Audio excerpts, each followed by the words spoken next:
Ladies and gentlemen, boys and girls, we are back again, episode number 122 of From the Sidelines, Monday night edition for the first time in a long time. But hey, it's Thanksgiving week, guys, so gotta fly back home. Some things are gonna be in the air this week, so it's a little thrown up in the air. But we're still giving you a show, and might I add, a pretty good one at that. We got a great guest tonight. I'm excited for you guys to get in with him in just a few minutes. But before we do that, as tradition here on the show, I have to bring in our co-hosts who are here every single week on the show from the beginning. My boy Steven Hatch, how you doing, buddy? Yo, we're here. We're back. I'm excited. Had some adventures this week, and I'm really excited to get into the mindset of our guest, really pick his brain. So definitely excited. Nice and simple. Love it. Short and sweet for Steven Hatch tonight. That's great from him. Brando Baird, you're also here. You're our other co-host on the show. How you doing, buddy? We're doing good. Episode 2 of my second year, right? Second year on the show. Year. Now working towards that. Or no, goddamn. Sorry, not second year. You've already been here for 2 years. Well, sorry. Nope, it's like 100. It's got to be 104. 52 plus 52 is 104, and you're at 102. Damn so it. You're 2 shows away from 2 years. My bad. I can't. Are we gonna bring Mike back on? Do like a makeup episode? No. Not till he fixes his mic. But God damn, it was so bad. We do apologize for that. We had a lot of debates of do we post that or do we not? But that was chickadee. But thank you for sticking with us. Now you get shit on the rest of our show, Machine Gun Mike. We love you, bud. Before we move any further on the show, I gotta talk to you guys about our sponsors because I'm legally obligated to mention it before we get too deep in. Liquid IV, head over to liquidiv.com. Use promo code Mafia_Mafia. You're gonna save yourself 20% off and get free shipping at checkout. The product you're receiving is a great hydration multiplier. I actually know for certain that it powered our guest tonight to his win in World Cup. I know for a fact it was in their bag. So yeah, shout out Liquid IV. They have all the great flavors over there on their website, the sugar-free version, the regular as well. It's going to hydrate you 3 times faster than just water alone. It's got all the good nutrients that you need in there to stay at your peak performance when you're losing a lot of water as you're sweating throughout your day, whether you're doing athletic activities or maybe you're just drinking and you're dehydrated. You're going to need water as well then, so it works great for that. liquidiv.com, promo code Mafia_Mafia, 20% off and free shipping at checkout. Next up, we got NECTR Energy, NECTR.energy. One of the greatest guests or sponsors that we have on, but they were also a great guest as well. The Martin twins. Got to go head over and check out their show to hear more about their product. But if you want to kind of get the quick synopsis, head to their website, nectr.energy. Promo code MafiaProductions over there. It's a buy 2 get 1 free. Check out their energy pouch. It's got caffeine and a neurotropic in there. It's a quick little boost. You can throw it in your lip. It's gonna give you a little boost, get you back up and ready to go. Kind of similar to an energy drink, but not as much caffeine, not all the other bad ingredients that come in those. So it's a great alternative for that if you need a quick pick me up. nectr.energy, promo code MafiaProductions. Throw 3 cans in your cart, get 1 for free. We appreciate them, and thank you to NECTR.energy. Last but not least tonight, and we will be talking about them more later on for sure. Welts Clothing, weltsclothing.com, promo code FTS over there. You're gonna save some money at checkout with that. Brandon supporting some FTS or Welts Clothing stuff tonight. Brandon, did you do a hat to swap? Yep. All right. Yep. I knew it was coming. It was frozen on my screen, but there it is. He changed it out for the Keep Struggling hat. But Welts Clothing, they release limited edition apparel as well as some other stuff they got all year long. Every first Wednesday of the month is Welts Wednesday. Check it out. There's always something new there, whether it's hoodies, apparel, maybe some straps, custom limited edition stuff. It's always exciting. Make sure you check out their website the first of every month, Welts Clothing. They do some great games for the people in the sport. We love the motto behind the company, and they also support us as well. So yeah, go check them out. We appreciate them over here at From the Sidelines. Thank you to weltsclothing.com. All right, boys. Well, without further ado, guys, I think it's time to introduce our guest. Are you excited for tonight, boys? Oh yeah. I'm I hyped. can't hear you. Aye, Captain. Getting away from SpongeBob, let's bring in our guest tonight. Everyone in the league knows him as a dirty player, but not because he's a cheater, but just because there's usually a lot of dirt on his jersey. Ladies and gentlemen, Scott Stewart from Paintball Fit, otherwise known as Dirty Stu, is joining us on the show tonight. How you doing, brother? Doing good. Trying to heal up still and also keep getting better, It's part of the Hell process. yeah, man. Got the laid back vibe tonight. The vibe of a champion, it seems. Yeah. Chilling, dude. Gotta relax your body. I mean, jumping right in, is it weird to look in the mirror and, a couple weeks later and be like, I won World Cup? Like, is that a weird thought? Because, like, I mean, I know for a lot of people, maybe yourself, but other people in paintball, this has been something they've been watching or been involved in for, 7, 8 years plus, 20, 15 years for some people. So, what is that feeling of, like, a couple weeks later, you're looking back on, like, shit, we did that. Yeah, like, it's starting to really feel real now, as you continue to get further away from it. You're like, oh, man, like, that was what we did, like, that shit happened. I mean... Yeah, it was a crazy experience for sure, and as it happens more, I just really want... Now, at this point, I feel like I'm in the point where that's great, and I'm super stoked that we did that in the first year, especially. I know we had the AC Dallas year, but the first year as Fit and doing it our way, so to speak, being able to do that and have that success is amazing. Now we want to go out and prove it wasn't a fluke. All these off-season moves makes it even more exciting for us, right? So... yeah, I'm really excited. I'm looking forward to next season already, right? Like, that's 100% where my mind is at this point. Yeah, I mean, that rematch next year is going to be exciting, Let's say it's those same two teams at finals. That's completely different players on the field on one of those teams, but equally an exciting battle. And who knows? We will see as we get there. That is about a year away. We got a lot of time before we get there. That's a hard prediction. Some people might not be able to hit it. Not me, but, I could probably hit that prediction. But okay, I'll give you 2 predictions that you got right, Hatch. One, you did predict PB Fit would win an event. You didn't specify cup, but you did say an event. So, yep, everyone, a round of applause. Hatch did predict that. I'll put even a little bit of a spicier detail on that. I said it wasn't going to be the first 3. It was going to be the last 2. You thought it was Chicago. That was the one you gunned down on, but I will give you credit. You called one win. The other one you get props for is the week of Cup. You called them to win. That Wednesday at the event, you called them to win. So for those 2 predictions, round of applause to Steven Hatch, ladies and gentlemen. We've already given him some flowers, but again, I got to give him again because, man, you should have followed through on those, went over to Curio.com and made some money. That would have been a good way to go the weekend. Maybe I did. Maybe I did get it a Curio a little bit. You should tell me next time, bro. Well, I did get a little bit of Curio going. That was cool. You did? Yeah, just finally got my feet a little wet a little bit, Okay, and I did a personal bet as well. So yeah, you were doing like some in the pit stuff. I know you were telling me about. There was a couple like small little fivers here and there. Not even close. Those are always fun too, because like in the you can see the other dude sweating the bet. Like, it is fun to kind of have that, like, yeah, fuck you, bro. Like, yeah, they just hung 2. And then fucking, there's a minute, it's minute 17 left. We're good. And then PB Fit comes back and wins 3 in a row. And it's crazy. But yeah, man, I mean, going back to that day, Sunday is a long day at any paintball tournament, especially when you are going into the deep run. You've already played 4 matches in the prelims before that. I guess, real quick, was there anything that stood out from those prelims before, Was there any one of those matches that was kind of tough? I know you guys did lose in the damage match. Maybe that was one you wanted to talk about. Yeah, I mean, I think all the matches were pretty standard. The damage match was definitely our slowest match. We only got to play 3 points. We really feel like we kind of gave that match away. There was a 5-on-3, I think, in the second point. After we won the first one, they start down a body to start the second point. We kill a body either early or right off the break in that one, and then we proceed to lose a 3-on-5.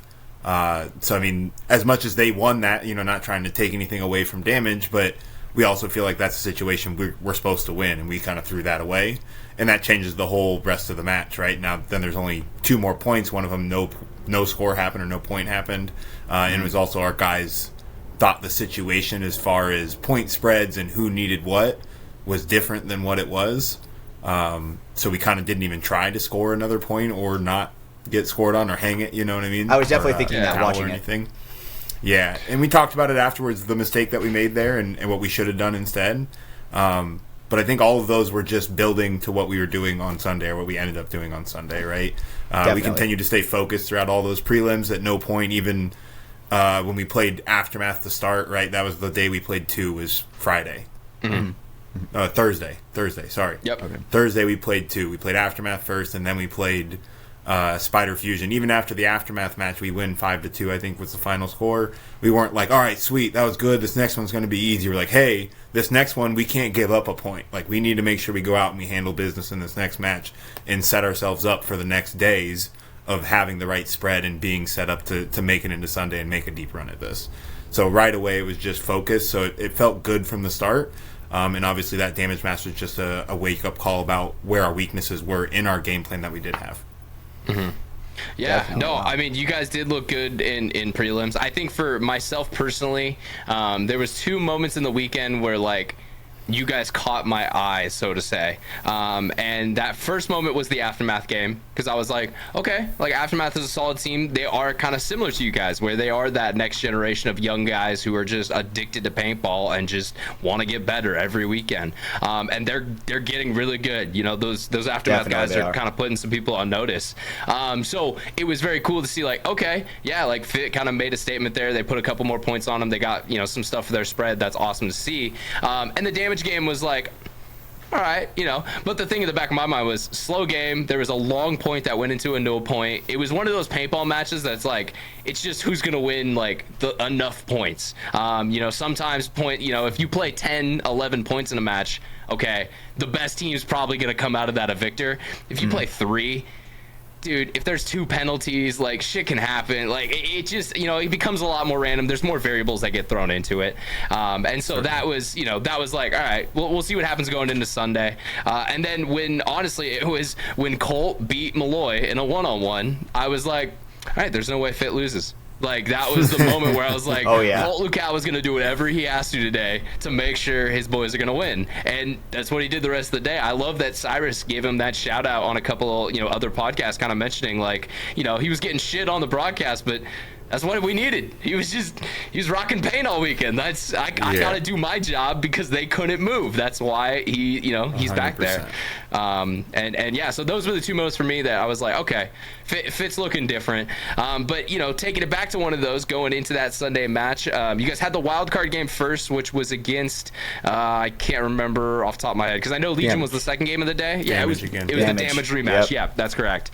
So I guess, yeah, going into that, let's start out the day on Sunday, kind of what's the prep, getting to the field, what's the vibes of the team? I think we were all feeling pretty good. I feel like it was relatively quiet, right? We had been having late games, which I don't think anyone loved having super late games, but because of that, everyone's schedule was a little bit weird. We had been staying up later because you play at 4, you get home at 6, everyone's still doing laundry and everything. Got a team meeting at some point, right? And then by the time you're done with all that, it's 10 o'clock. You're not getting in bed until another hour later, maybe.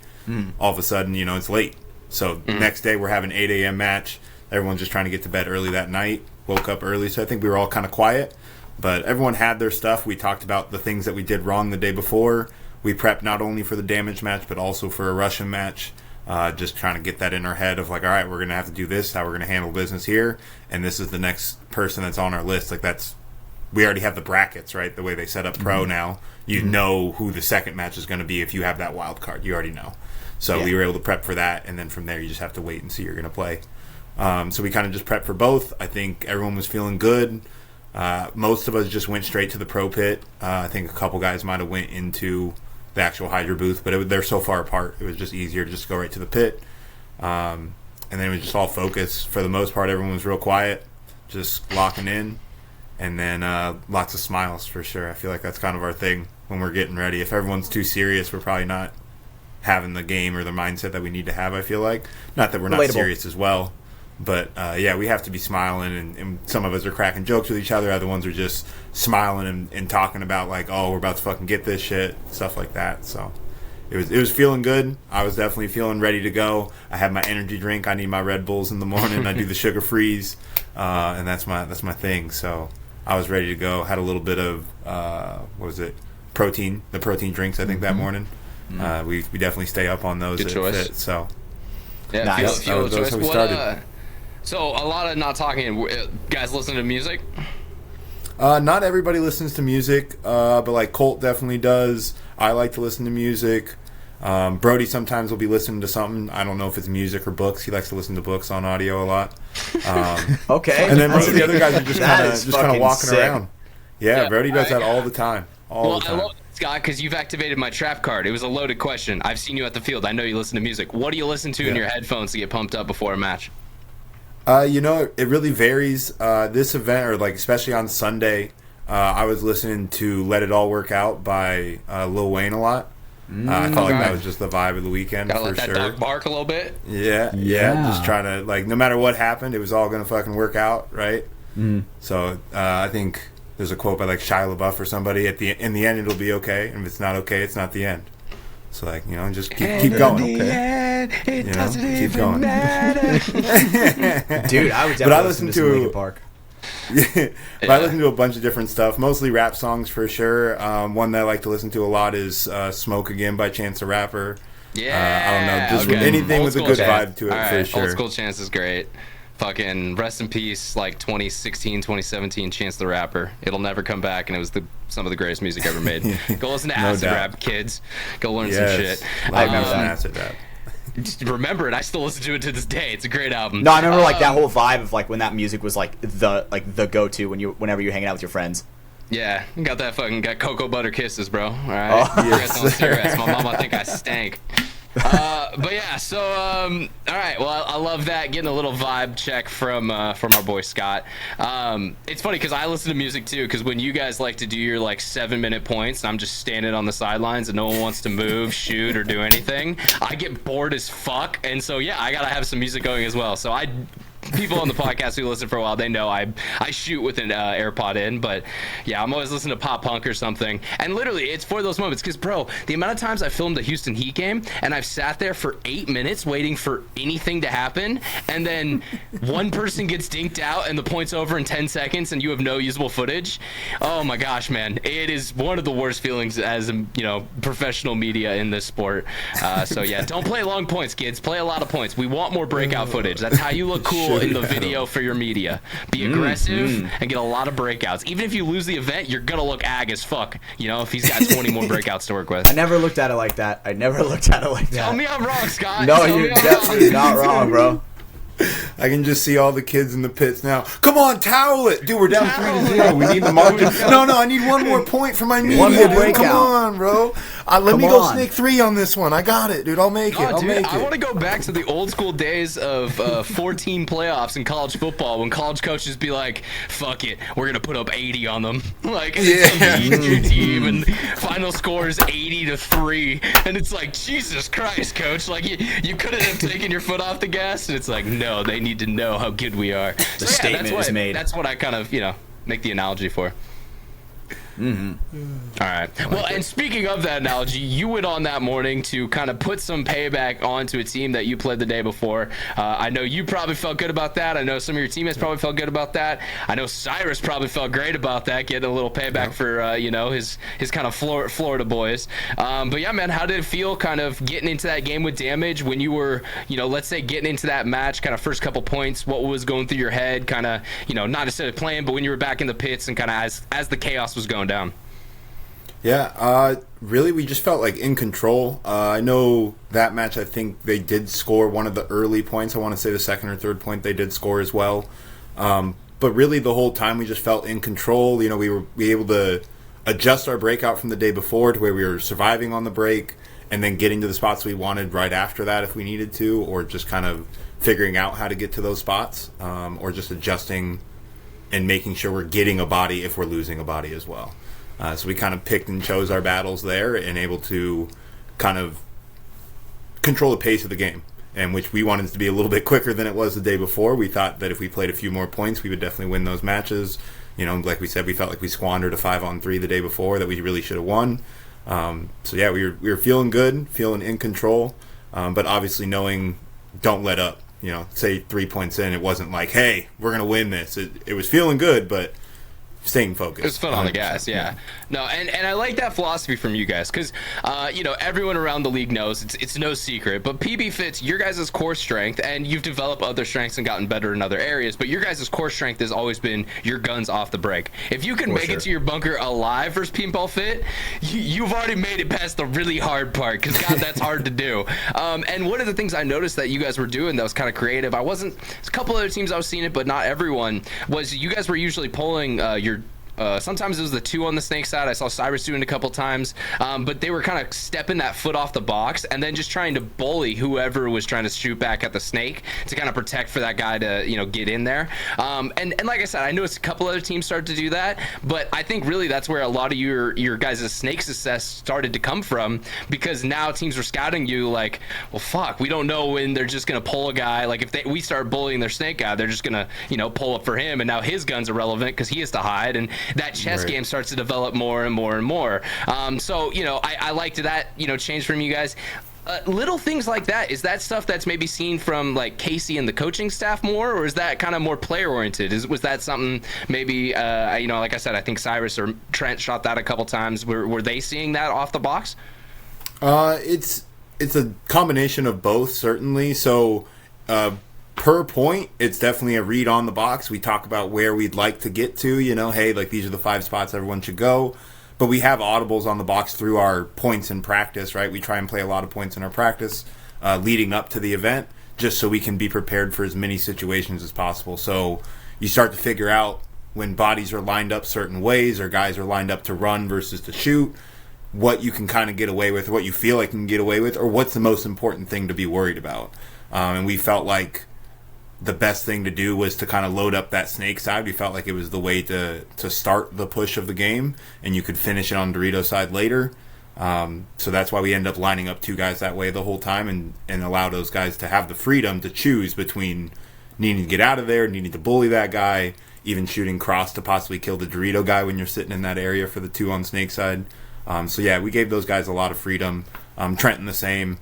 Even Colt had some freedom. I mean, everyone, like I said, has audibles based on what we call on the box when we're seeing it standing out there. Okay, and so does some of that also factor in with just opposing members on the other team, right? Like if you're seeing Archie Barnes Jr., are you guys like, okay, sweet, we need to put Cyrus on this shot because it's Archie? Yeah, that definitely comes into it. It's not even necessarily because it's just a person. Sometimes like players do have tendencies. You're like, okay, Archie, if he does get into the snake, he's going to come forward fast. That's his thing. He likes to come forward. He's going to try and shoot some guys. He's going to wrap these spots. He's going to be aggressive and try and make some plays, right? Similar for like a Billy Bernaccia, right? Or an Alex Golden. There's these guys that Axel, like when they get in there, they're coming forward. They're going to try and get some bodies. Like if you're not controlling them, they're definitely coming forward, and they're going to be in your shit quick. So get prepared, right? So there's definitely those tendencies, and it also comes down to scouting and knowing if players are only playing and they run certain plays when that guy's playing every time, we'll pick up on that. Especially being pro now, you have the footage from Go Sports. If you don't have a guy there 24/7, you're gonna know it. If you want to know it, you can know it. Yeah. So if they bring a guy out and he runs the same play over and over, you kind of pick up on that. And it's like a great example of this, and it's irrelevant now because that team's broken up. But Houston Heat, you knew if Connor Kelly was in the game, it's usually going to be a quick to the snake type play. Like he's not going to try to fuck around and hang out in the back for a while. Versus if Chad George is lined up in that same spot, it may be a little slower of a play. I know Tyler even was jumping in the snake a couple times if he had to, like in the one spot. Yeah. And those guys are all going to play it a little more methodically than kind of a Connor. And that's not saying anything about Connor. That's just his play style. Kid likes to go forward and cause havoc, and it works. It works for him. Hell yeah! Just got picked up by another team. So good luck to Connor on his new journey. But yeah, man. So I jumping back to I guess World Cup a little bit in that damage game, you guys do come out of that a dub. You see on the schedule, you now got to go up against Russian Legion as your second game. I know the way Fit looks at opponents is they're just paintball teams. You guys aren't scared of anyone. You don't really care. But as someone who's been on the field watching Legion play this year, they've looked like maybe one of the best paintball teams all season long consistently. How do you at least go into that match being like, all right, here's kind of the scouting report that we can do to get us to that win? Right. We actually got to practice them Tuesday. Okay. I don't know. So one of the day before the event. A little bit. You get a little eyes on. Yeah, we were in Florida, and we got to practice them, and we practiced. I think Tauntauns too. Somebody else too. I think it was Tauntauns. Maybe it was someone else. Okay. Good practice. We practiced a couple teams. Yeah. Spider Fusion was there too, but because we played them in prelims, we didn't want to play them at all then. So we didn't play them, but we played the other 2 guys that were there. You honestly, you probably should have given them some reps, bro. I don't think we wanted to give them reps, even with us going 6-0. I mean, no desire. I think it might have been good for the Brazilian paintball community. I think they would have learned some. You know what I mean? Like when did you guys learn your most? When you were just getting beat down on? I think you guys could have passed that on to the next generation of Latino American ballers. So. We did. Choppy did. He went and personally did. He said, "This is how you can get better." He would. He's running for his guys. Love to see that. Absolutely. When we played the European teams at Cup, every time we shook hands, they were always like, "Thank you for the experience. This was great experience." And I was like, "Damn, that's a really interesting way of looking at it.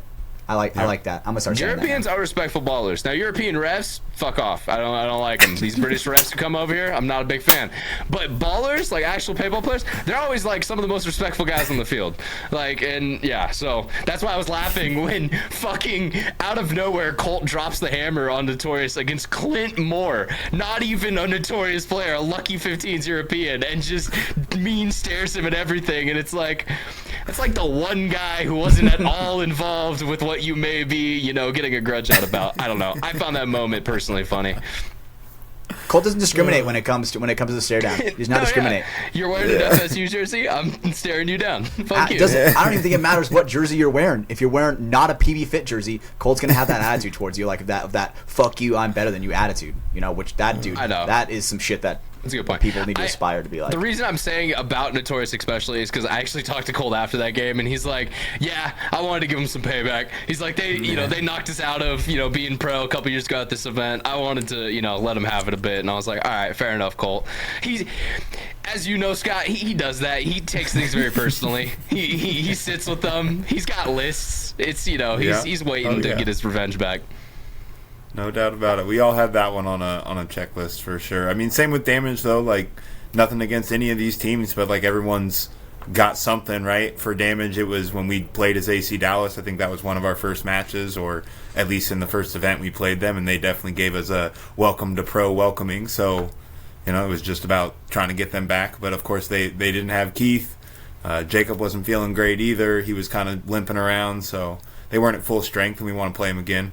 But I do feel bad for Keith. For those who don't know the backstory, it was one of their first points in the tournament. Just very unlucky. He dove into the snake, and I think it was, I don't know if it was a knee or an ankle, but I know it was something on his leg got fucked up in the snake. Like he caught it weird, it got twisted, and so for the rest of the weekend he sat out. He wasn't at 100%, which.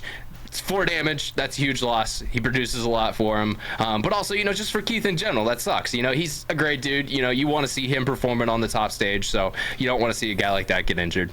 I agree, but I feel like some of it's... Sorry, Brando. I feel like some of it's also, Keith, we know he's probably going to be playing next season, right? You don't want a guy like that to be out of commission. You don't like sometimes players are like, oh, I can definitely play through it. But it's like I'll tell you like this: you just got to make sure they're okay.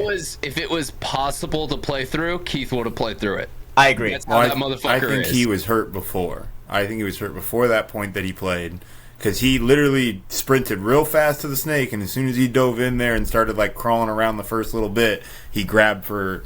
Like you're saying, it was like his calf that it looked like he actually grabbed, but I was told he hurt his ankle. That's why I was confused. I was like, was it knee? Was it like I couldn't tell by where he's grabbing? I was told it was ankle, but I didn't actually talk to him myself, so I don't know that 100%. It was the Achilles tendon. Oh God, those are fucking rough, bro. Holy shit. Yeah, I actually really do hope it's not that. But yeah, like I said, I do like Keith. He's he's a positive guy. He's a great guy in the game. So it's it's hard when you see a guy like that go down from injury. Hopefully, because he took the rest of the event off, he's able to get it healed for the start of next year and going into next season. Because yeah, whatever if he's on damage or whatever potential teams he ends up on, there's been a lot of rumors flying this off season with all the impact stuff going on.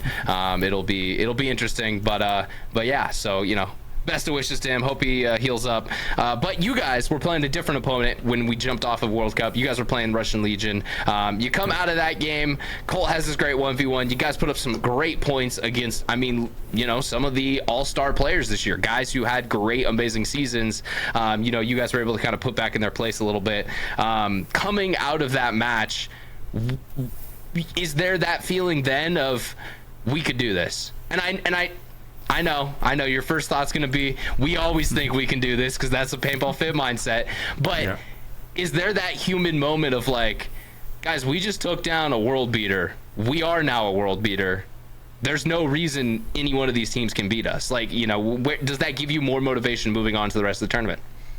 Yeah, I think that's definitely true, right? Like, as you're playing them and as you're continuing to do better and better, you're definitely feeling like, wow, like this... we could do it. And after that match, if everyone didn't feel it before the end of the match, I would say everyone was on the same page. Like, this is our event to lose.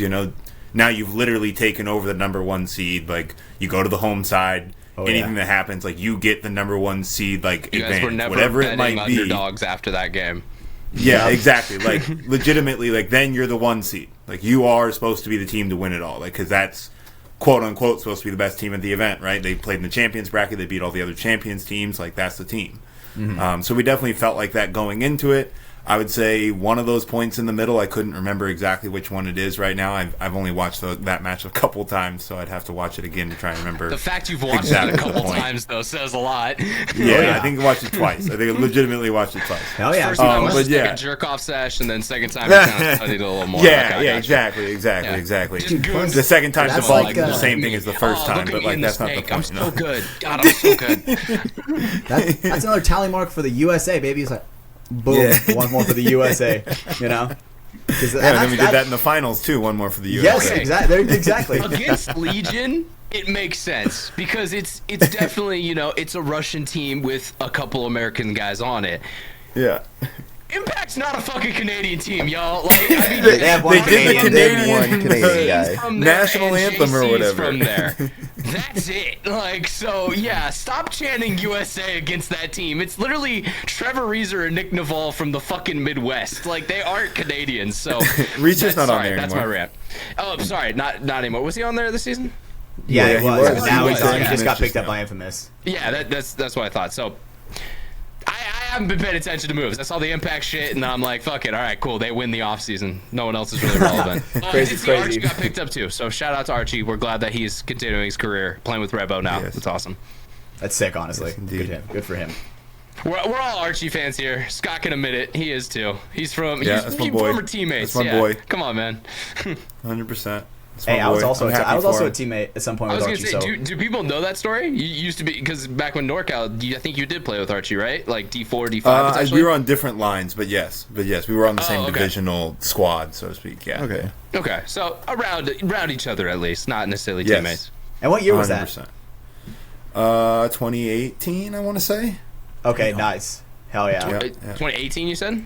I'm pretty sure.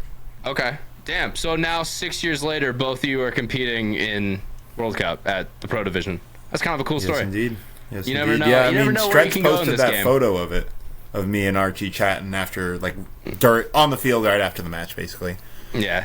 That's cool. Hey, putting on for the NorCal boys. We love that. I mean, hey, Yes, sir. we are Texans now, Scott, but we'll always be from Jesus Northern California. Jesus. I can say it. Bitch. I pay taxes here now. Now you My do? car's registered Alright. in this state, so Wow. come for Texas me, driver's bitch. license and everything? Alright. Okay, now you Yeah, know yeah, that one. exactly. Shut the fuck up. Yeah, But that's yeah. also a hard Oh, process you to get. Poser. Gotcha. Poser.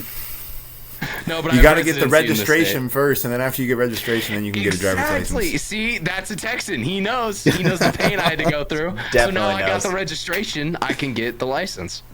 And then I can Nice. buy a handgun. That's what I it's just all love for. adulting. That's the main reason to get a license down here, so you can buy a handgun.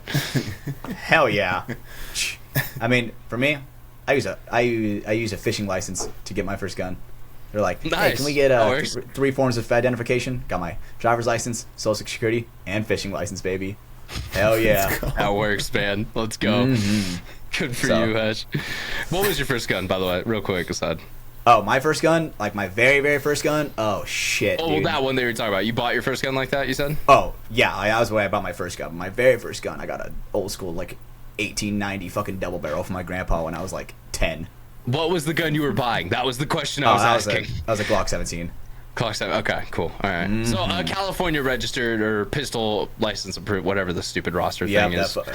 lame. That's what it is. Lame. That's why I came to Texas, brother. Hell yeah. All right. But yeah, Scott. So moving on from Russian Legion, that's you guys are into the semifinals at that point, correct? Because that was the wild quarterfinals. Jog my memory right now of who you guys play in the semifinals. It all blurred Diesel. together. I filmed so many there. Yes, that Diesel. was the Texas matchup. Man, it got a little wild there too, because you guys got in Diesel's head a little bit, and Cyrus looked like fucking, I don't know, Buddy the Elf in jail. It was, God, that was hilarious, some of those moments over there. But talking through your perspective on all of that, what even went down? Because that was actually a point I stepped off when that was kind of getting towards the end of the match, because I had to go film some other stuff real quick, like walking around the event. And so all of a sudden I'm looking at Ghost Sports, and like Clint Johnson's hitting a ref, other people are getting heated. I'm just like, what the fuck is happening? So kind of from your perspective, what went down in that Diesel match? So I guess like the first point or the second point, someone walked Colt off, or Colt felt like someone walked him off. So we talk about that kind of stuff in the pit. If someone feels like they got walked off, they come in and let everybody know. I caught that blast camp clip from last year, where I was like, "Oh, Fitz not losing this shit." Definitely. Yeah. So I remember that. when someone gets fucked up, everyone's all hype. Like, all right, let's go get them back. So I think that's kind of what was in Cyrus's Chavi's head. grabbing the Glock, not the Gat, to go out there and fucking. My boy. Hell yeah. Chavi's ride or die. Y'all don't know because he's kind of a quiet dude, but yeah, Chavi will go hard for the boys. The smile is deceiving. You gotta watch out. I don't want you on my team if you're not ride or die. Hell yeah, man's a savage. True. But yeah, so Colt gets lit up. He's kind of talking to you guys about in the pits, getting the fire going, it seems. Yeah, 100%. So then the next point, I think that we get a chance. Might have been the very next point. Might have been the, because that might have been the first point that happened. I can't remember if it was first or second. But obviously in that third point is when it's like a 4-on-1, I believe, when Cyrus goes running down. He says he thought it was Alex. It was BJ. He's just shooting the guy. They all look the same. All of the Diesel players. There's been so many times I look at the snake. I'm like, oh, Alex is in the snake. Oh no, that's Clint Johnson. All right, they look identical. Well, to be fair, half of us Fit players get called each other anyways. Verb actually tagged Cyrus in a footage that was me. So it happens to everybody, But all right, that's just I don't know. Maybe old man Verb is starting to lose it a little bit because that's completely relatable. That's completely relatable. I have a black mesh on. I have a black mesh versus the black beanie, so it kind of looked like I had long hair on. I don't have clear bottoms, but I guess it happens. Cyrus got the OG clears. Plus, also like Cyrus isn't really a beanie guy, right? He wears a beanie. He is a beanie guy? Okay, shit. All right. Well, fuck, because you wear a beanie too sometimes. So that throws that out of the way. I can't use that anymore. I remember even HK tagged, I thought Brando was me, and collabed with me on it, and I'm like, that is not me, bro. Not even I'm like watching this clip. It's like 30 seconds long. I'm like getting to like 27 seconds. I'm like, dude, where the fuck am I coming in at? So where's me? So I'm like, sweet, nice. I'm like, that's not me, but I'll collab. Right? Yep, then that's my guy. I said, hell yeah. They're like, fuck, well, collab anyway. Hell yeah. Social media machine that is even Hatch. Yeah. I do what I do, we try. That is true. Well, clothing knows. But yeah, so obviously, like you said, that point gets spicy. And then was it the fourth point that they come out and then all the chaos breaks loose, or was it? So we don't get a point when that happens. When it's a 4-on-1. Cyrus goes and gets him. He bumps into Cyrus. Cyrus sells it. All that happens. So they apparently get 2 majors and both get kicked out. We don't get a point. So then we got to come back out 2-0. We win that point. We come back out 2-1. We win that point. We come back out again, and that's when it's a 2-on-2, and Clint gets up and runs down Colt and gives him all those extra, and then goes to hit the buzzer and pushes the ref's hand away. I mean, he didn't really hit the ref. I know that's what's being said, or like the angle. words that are being used. I saw from the pits the angle where I was directly behind him. I'm like, damn, that looked so bad from behind. But I just say it like this because I had the Ghost Sports angle for that. I didn't see it in like live eyes, but I was watching Ghost Sports. You can clearly tell he was just animatedly talking with his hands, like for sure. It at no way looks like he meant to hit the ref. It was just like, bro, what the fuck? And just by he doing definitely that, pushed his hand out of the way, but that was it. Yeah, dude, it was the first bro. hand I push get of it. anything. I get no, it. you're Mexican, Hatch. All right, come on, calm down. Come on. Yes. Taco. Yes, perfect.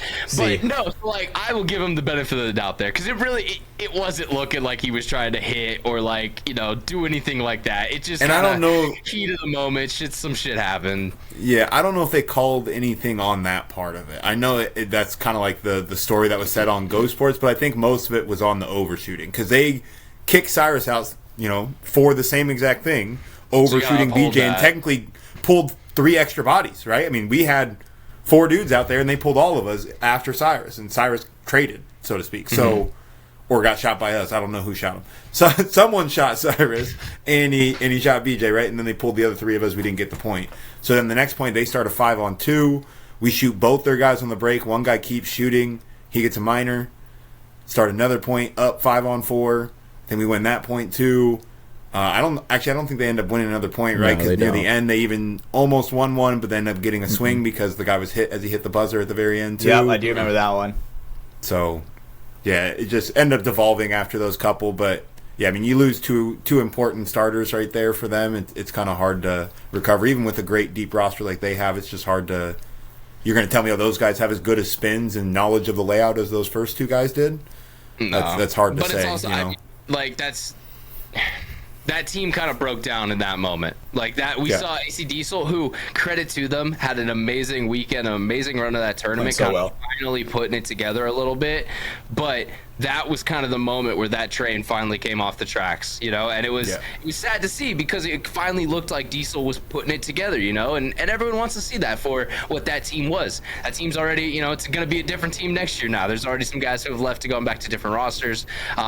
So, we'll see what it looks like next season. But yeah, everyone for the last 2 years was kind of rooting for that team to finally put it together, and then they do. And then it comes completely apart in just this most, firework type fashion with reds going out throughout the air. So, I guess it was very cinematic from that stance. It wasn't necessarily, fun to watch, but it was very well written from the writers of, Paintball. Shout out Tommy. I wonder if the reason why Clint was so animated is because he fucked Colt up good, right? And he knew he got him so good because he's going from back to head, right? And love me a good old overshooting. I don't care. But I think he's like, oh shit, I gave it to him so good that the ref is like kind of giving like some body language, like he's going to throw a penalty for overshooting. So then he's already like, no fucking way, like no overshooting, like like just being animated over that, Yeah. So I don't know. I mean, so the ref behind the box, I'm pretty sure was signaling him out. He was, and that's why his hand was extended, and that's why he ran into his hand, and why he pushed it away, and why any of the contact, I feel like, happened at all. Yeah, that and ref I think was trying to call him out. Yeah, I think also the ref, I don't think the Go Sports angle shows it, is because underneath where that camera is, that ref underneath that camera threw the minor for overshooting, right? And then so I think he's like, oh shit, while the minor's going up and he's the only guy alive, boom, like I'm immediately going to point at him. Like that's the guy that I got to call out before he pushes the buzzer and changes the game. Right. Mm-hmm. So, I don't know. Or he could push the buzzer and, throw some fucking chains into the works, make Jason Trojan get to work. Baby. Yes, sir. Reading that rule book. How do we handle this? Definitely. I would have loved that. But yeah, either way, the outcome remained the same. Paintball Fit did take down AC Diesel in that match. Looking strong, obviously. At this point, my money has been on you guys for 7 games in a row, and you've only lost 1. It's not going anywhere else. So when the odds came out, I took the boys to win in the finals. And as I said, they were not the underdogs. You guys were favored going into this finals match. I mean, man, how does that feel? Going up against Impact, coming on into it, you get to stand on center stage, you get to hear your nation's anthem be played in front of you. That whole crowd, that was one of the best Sunday finals crowds I've ever seen at the 6 or 7 different World Cups I've been to. Just absolutely electric energy, man. So loud. What is that feeling as you're standing on the field with your teammates hearing the national anthem? It felt great, man. Definitely felt like a lot of hard work was coming up to this moment, right? And this is kind of where everything was going to pay off. The fans going crazy was insane. I mean, the whole weekend they were pretty much out there going crazy. It obviously got more and more as the event kind of went on. But yeah, from the start to the finish, those fans were insane. I think I was watching the Go Sports, and they were showing how the crowd isn't necessarily full in the stands, but everybody was like legitimately standing as close as they could to our pit. So it was so loud when you would walk out and walk in, like in between points and everything. Those guys were going crazy all the time. It was you guys really had cool.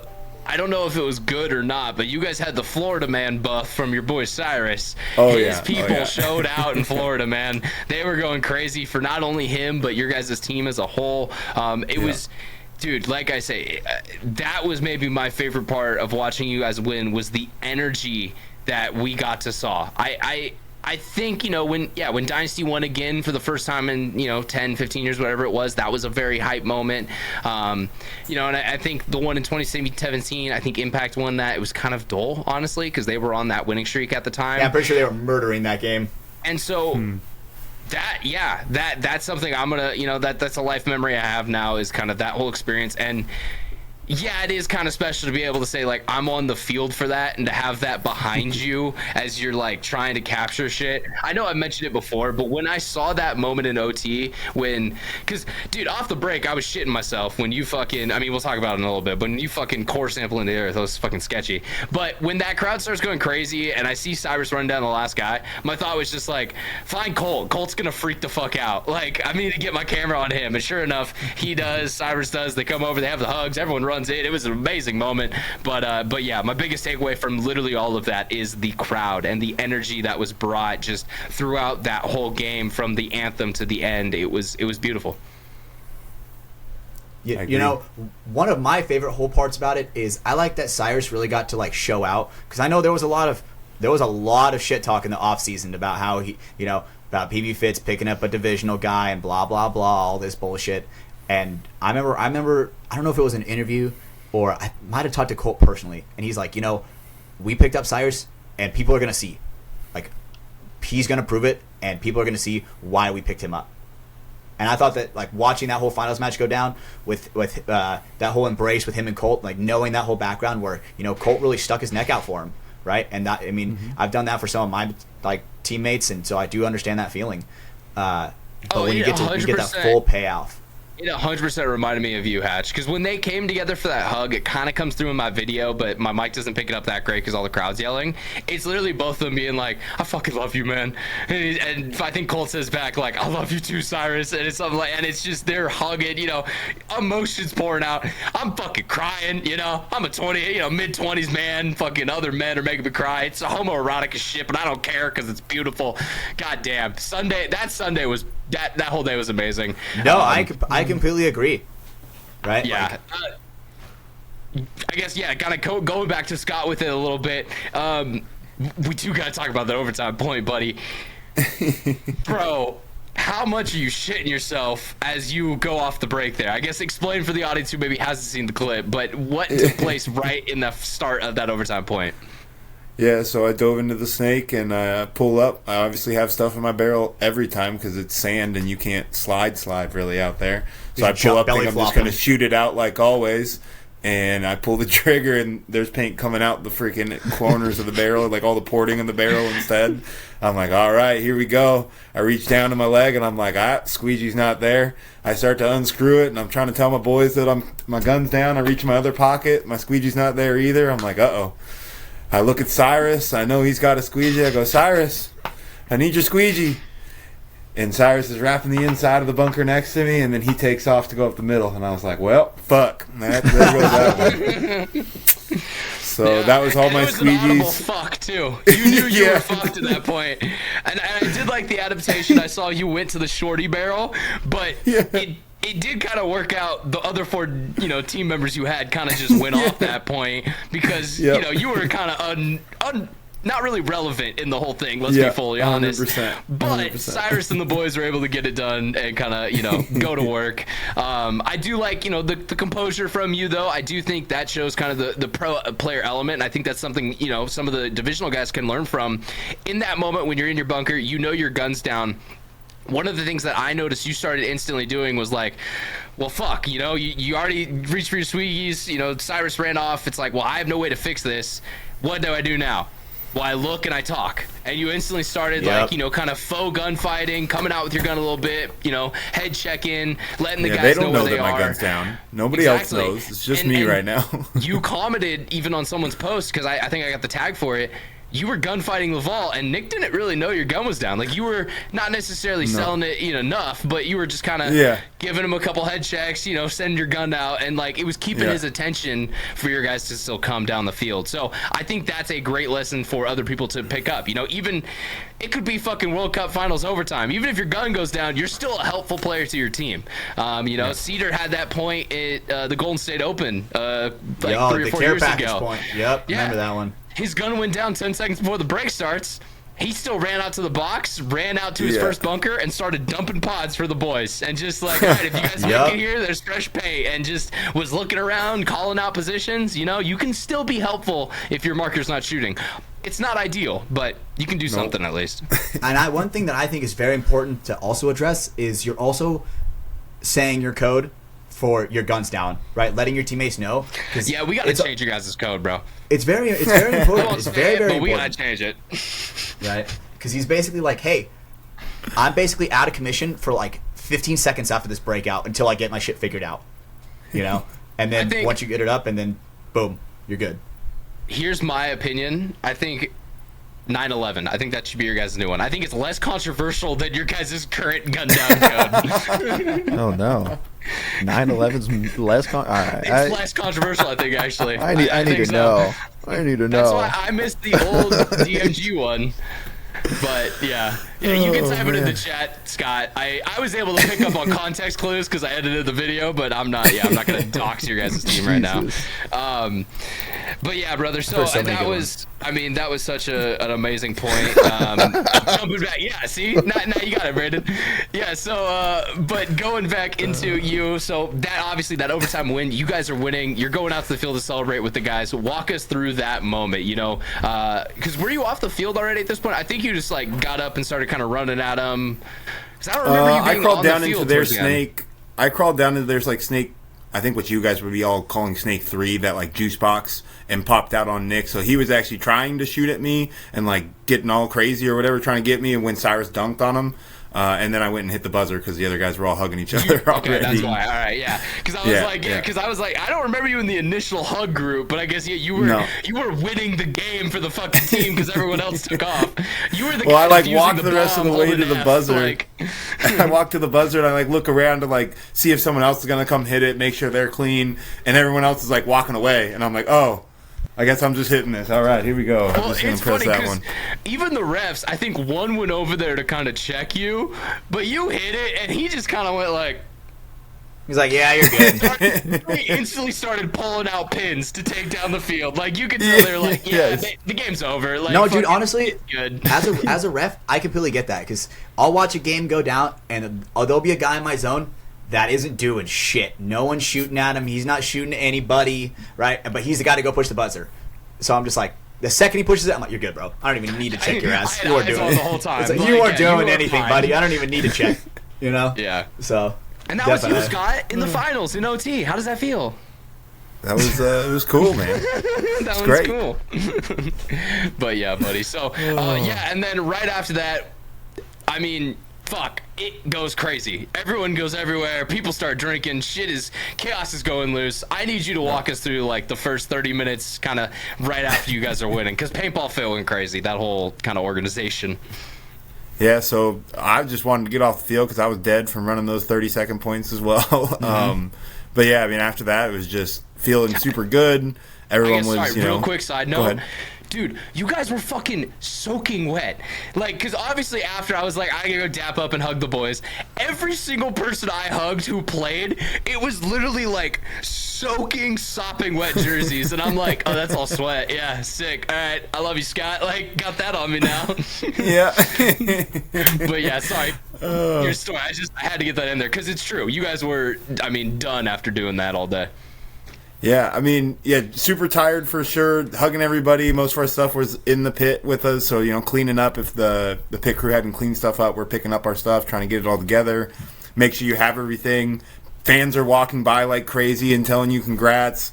I saw pictures that some fans came onto the field, like family members and stuff. So I wasn't part of that part of it, but they were doing that. Storm the I was probably trying to catch my breath in the pit still. Hell yeah. Talking to Verb or somebody else, giving everybody else hugs. I mean, so many people make it happen, right? So you come back in the pit and you got the Luke Howe parents, you got all the pit help, you got Verb and anybody else. Like, so many people make that shit happen. So special shout out to one of your guys' pit helps because I know he's always there for you guys. Jay, right? I think he goes by like Big J Urban on Instagram. I played against him at Mech X Ball. That started our friendship. Now I've talked to him a couple times since we've been down here. One of the best dudes in Texas, solid ass guy. He definitely deserves a shout out because I know in your guys' pits he's always down for the cause, grabbing paint, doing whatever he needs to do to help you guys out. So and let's be real, these guys know it. They've helped out at Impact, but any good team you win because your pit crew helps you out. Like you can't do it without those guys. So that definitely plays even if it's not a huge part, a small part into any team winning a championship. Absolutely. One thing I want to say is I would love to see someone fucking genuinely try with 0 pit help. Like, I've done it before. That shit is... no way. That shit is, you like, can't fucking go that far at that impossible. Pro, it's not happening. Like, in Pro, 0 chance of it happening. Especially the World Cup field with it so spread out. Yeah. Oh. I remember when I was playing D4, there were times where we were playing with a skeleton crew, and it's like, you come in, and then you got to go out, and because I was the youngest, I had to go back out and grab the fucking pods after I just got done playing with a pod pack still on my back and shit. Right? That's how you know it's bad. But a huge key to a winning organization is pit help, right? And just having those people who you can trust in your pits to make sure that nothing is going to happen, nothing is going to go wrong. That's not a factor. Sidebar in here from Scott's story. Sorry, Scott. We'll jump back in a second. But I think one of the reasons why Dynasty has been so successful consistently recently is because of their pit crew. If you've ever been around Dynasty at like a game during their pits, Victor Gamboa runs that shit like a NASCAR pit crew. It is a serious organization, and he takes it very seriously. Up until the point of kicking people the fuck out of their pits and putting up caution tape to make sure his players and his team has area. Yep. It can be a little extra at times, but I'll say this, the proof's in the pudding. You win 4 World Cups back to back to back, there's maybe something to that. So, guys like him, I know Houston Heat's got their solid crew they have, like all the pro teams got their guys, but yeah, it is an important thing to kind of keep in mind there as a divisional team. You need someone at least in the pits helping out, and if they're a solid good group of guys, it takes a lot of workload off the players. Tons of workload where it's really nice where people filling pods, people running pods, and then this is one that is especially good because you can catch your breath, is whenever you kind of assign yourself a player, right? Whenever, say if I'm pitting for Brando, as soon as I see Brando walking off the field, I grab his gun, top it off, grab paint, and then have it ready for him, ready to go for that next point. Fill paint, it's back in his hands, he's ready to go. That way he doesn't have to do anything. He goes over to clip and a coach, the clipboard with the coach. Coach tells him what the fuck to do. Someone throws pods in his back. Boom. He gets, 60 seconds to stand there and do nothing and breathe. So he can explode again off the box. Yeah, that's why you bounce them though. You gotta save that paint till right at the end, till you're about to walk on the field. Then you bust out the paint and you dump it in the water. Absolutely. Yep. Loader paint. Wait. Keep your stuff temperature controlled, bro. That's a good point too. I mean, it's funny because TikTok gives a shit for it constantly, but yeah, no, I mean, at the end of a point, you still got, let's say 100 balls in your hopper. Dump that shit the fuck out. It's been roasted in there. That's gonna bounce off your next breakout. There's no reason to shoot that shit. Especially in Florida, dude. The second that paint is opened, the second that bag is opened, the molecules of the humidity are just fucking that ball in every single possible way where it's not even usable in 10 minutes. Water molecules are gangbanging your paint the second you open it in Florida. I think that's what Hatch is trying to say. Dude, I could not have said it better myself. It's not consensual. 0. Dude, let me tell you. It's prison style. Those balls are Riley Reid. And everything else is the Blacks community, bro. It's over. It's over for that paint, bro. Fucking call him Burt, bro. Yep. Straight Burt. Yep. Getting beat up. Getting beat up. It's bad. And everything. But so going back to Scott Stewart winning Paintball World Cup, I don't know how the fuck we got to Riley Reid. Thank you, Hatch. Whoa, we're in a gangbang. Okay, yeah, that makes you got a valid point there. But going back to Scott, you guys, it takes off. The pit crew is cleaning it up. That's kind of where we were in your story. You guys are just to kind of head over to the podium area. I meant to say, jump back in. What's going on? Yeah, so as we're all getting ready to leave the pit, I call up my girl, because she's not there. Most of the guys have their girlfriends there. I call up my girl. As we're all leaving, though, Maddie comes over and he stops everybody, and we all get together. He gives Cyrus the MVP right there. That's awesome. Like I said, there's still fans walking by like crazy. Everyone's trying to tell us congrats. A million people are there for Cyrus being the Florida boy, right? So everyone's showing him love. People are handing us beers and stuff. Like, it was kind of insane in that moment for sure. Get our way out of there eventually and get back to the booth for a second. Drop also, off. real quick, I do love how Matty does the MVP announcements. He usually tries to do it with the whole team there, so that way it's that moment of like the whole team's like hyping him up. Yeah, let's fucking go. Yes. Respect Matty, and like I know as a former player himself, he tries to do that. So it's like, yeah, you know, like the whole team's there to give you your credit, you know, as you're getting your MVP. So yeah, just want to bring that up. But yeah, heading over to the podium. I guess other thing you brought up, your girl was on FaceTime. I noticed that a couple times throughout the night, and I was like, God damn it, she is a patient woman, because we are yelling right now. And, like, there's a couple times I was talking to you, I was like, oh, someone's listening to me. Fuck, I shouldn't be saying what I'm saying right now. She probably eavesdropped on some wild shit throughout the night. Oh, she heard everything, clearly. There was no not, so. But nice. She knew you were a loyal and faithful boyfriend, because, you know, she was there the whole time with you. Let's go. Sure was, up until I had to leave for the flight. Let's go, brother. Hell yeah, man. But yeah, so you're at the podium. Everyone's milling about. Brody is starting to go crazy. What happened there, man? Yeah, I mean, people were just handing him bottles of alcohol. Same thing that kind of happened with Colt the year before.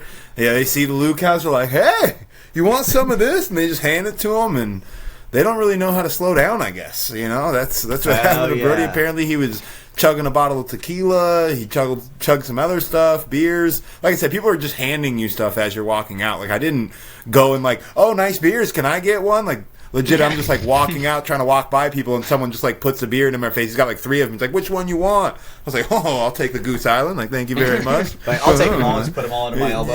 Yeah, that's what I should have done. I didn't have enough hands. Put it all, just open up the gear bag, drop them in, quick. All right, thank you. Under the por favor, let's go. Yeah.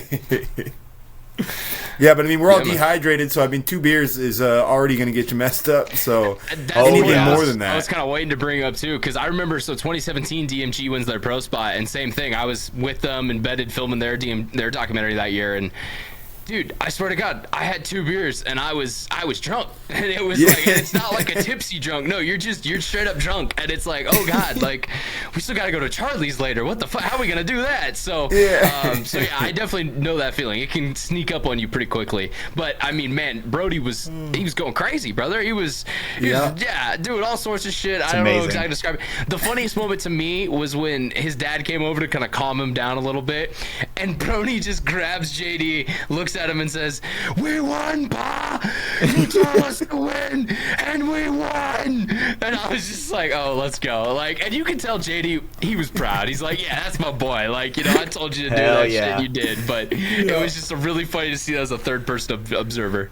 Right, 100%. Oh man, gotta love it. That's the release right there. That's 100% the release. I think at that point I was still a little bit in shock myself, like kind of disbelief of like that just happened. This is World Cup. This is pro. It's not what we did last year. I know last year was amazing. 5 events in a row, great. But this is pro, not semi-pro. So it's like, yeah, man. And it felt kind of like it was just meant to happen, man. Like, there's a video that I like to rewatch a lot, and it talks about the 5 stages to any person's journey to success. And I kind of thought it was a decent metaphor, or I think metaphor is the right term there, for Step 1, our season. Carry the boats. Yeah. And so the way that worked, let me turn this off. I want to hear this. Break this down for us. Yeah, so the first step in the journey to success is uninformed optimism. And that's like, oh, like, I think that's pretty cool. I think I could do that. Let's try it. Right? And so that's kind of, we're coming into pro. We're like, hey, we think we're going to do good. Like, we still have confidence, but we're also, we haven't played these teams, right, as this new group. I don't think we were afraid, but it was just kind of we haven't done this in pro yet. Let's see how this goes. We have a lot of faith. We have a lot of belief in ourselves. Let's just keep working hard and doing what worked last year.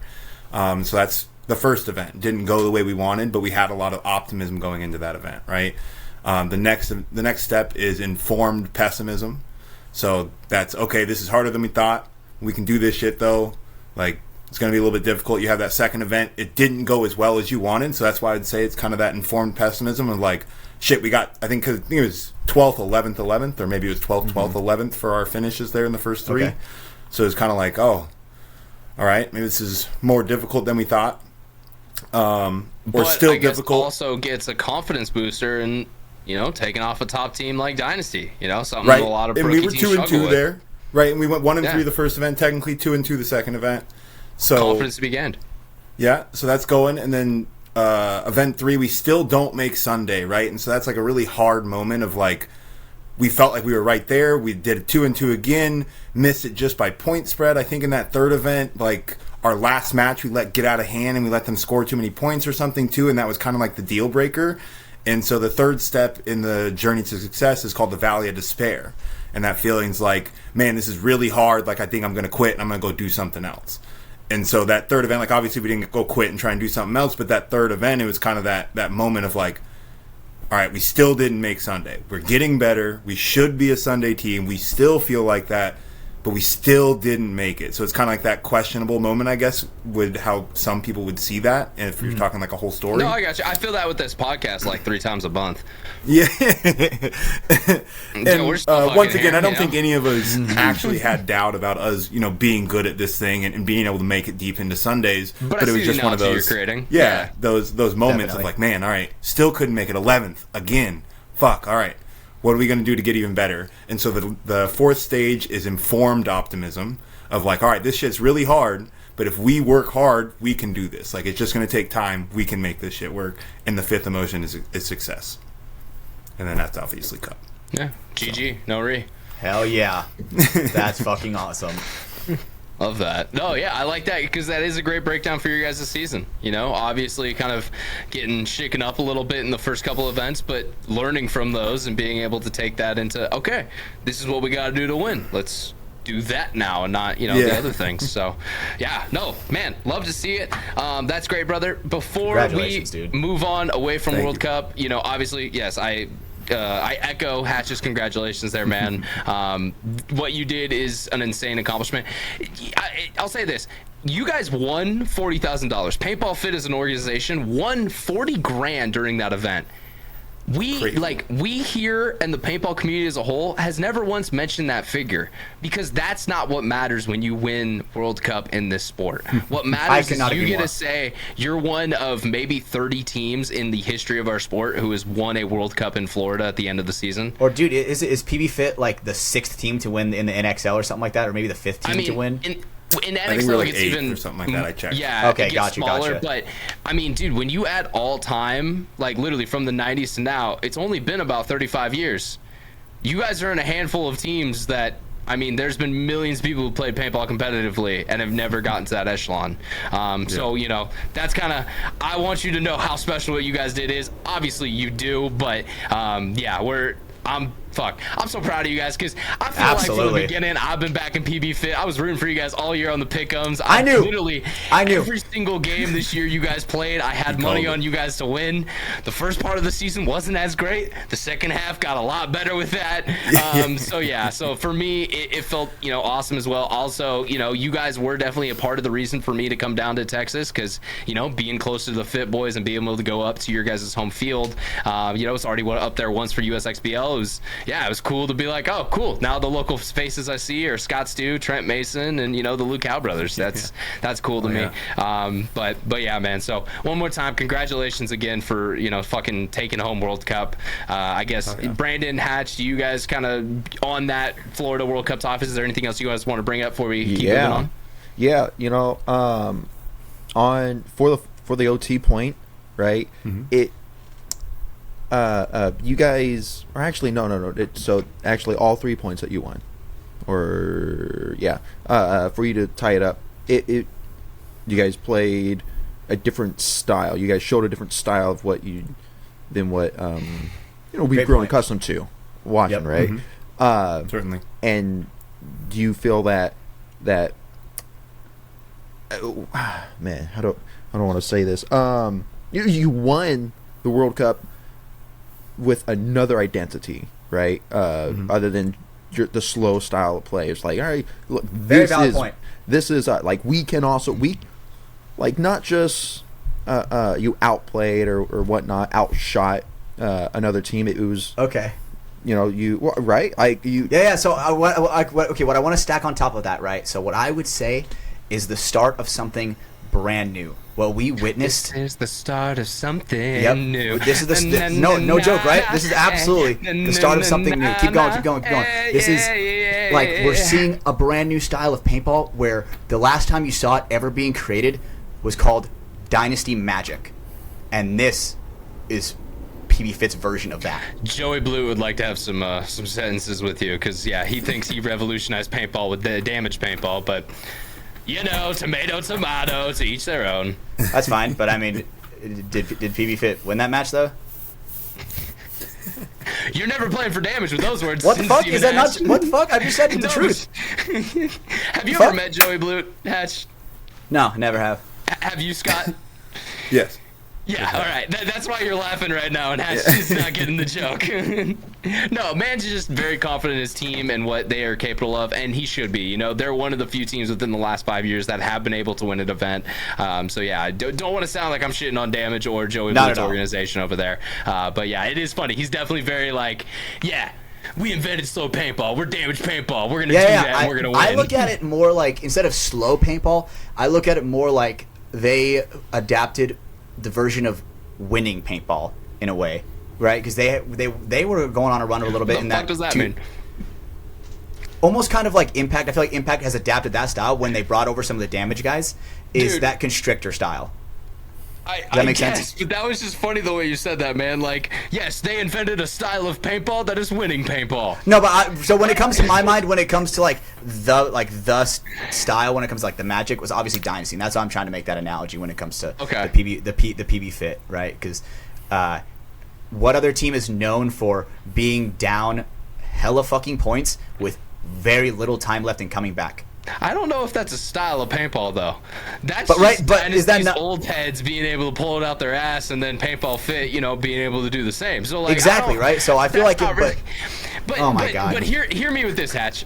You're semi-pro. Let's say you're playing the newbies in a prelim match on Friday. Yep. Let's hear it. Do you want to be down 2 points, or do you want to be up 2 points? I want to be up 2 points, me personally. Exactly, man. So this isn't really like a play style, like, you know. No, I'm not saying that they showed the switch. Colt in the huddle talk to you guys like, all right, guys, we're gonna go down 2 points early. Then they're not gonna be expecting it. All right, let's go. Like, I don't think that's what. Yeah, I'm sorry, buddy. That's not what I'm trying to say at all. But okay. Well, now I'm not even understanding what I'm even saying anymore. You know, I'm just like, what the fuck is going on now? We've gone in circles, buddy. It was like solidified that, like, all right, like, fuck, they could play. You know, not you won, not with the a new identity, essentially. That was it. It was good to see, right? Especially PB Fit Magic. Yeah. PB Fit Magic. There we go. Right, yeah. There we go. I didn't want to copy the same shit though, dude. I got to come up with something fucking cooler. Fuck it, we'll stay with that for now, and then we can come up with something later. Okay. Got the brainstorm action. Yeah, you know, thank you. I got a piece of brainstorm. paper. All right, if I don't think of it tonight, I'll text it to you the second I see it, Scott. The second I think of it, I'll let you know. Scott's But for gonna now, text me like, PB what Fit the Magic. fuck? I'm sending it straight to the group chat. That's what's happening. Hell yeah, They're perfect. They're getting the info right And away. then everyone has to brand it, and yeah, whenever, you know, fucking Cole gets picked up for another show again or something happens, he's got to make sure he uses Hatch as code word. Hell yeah.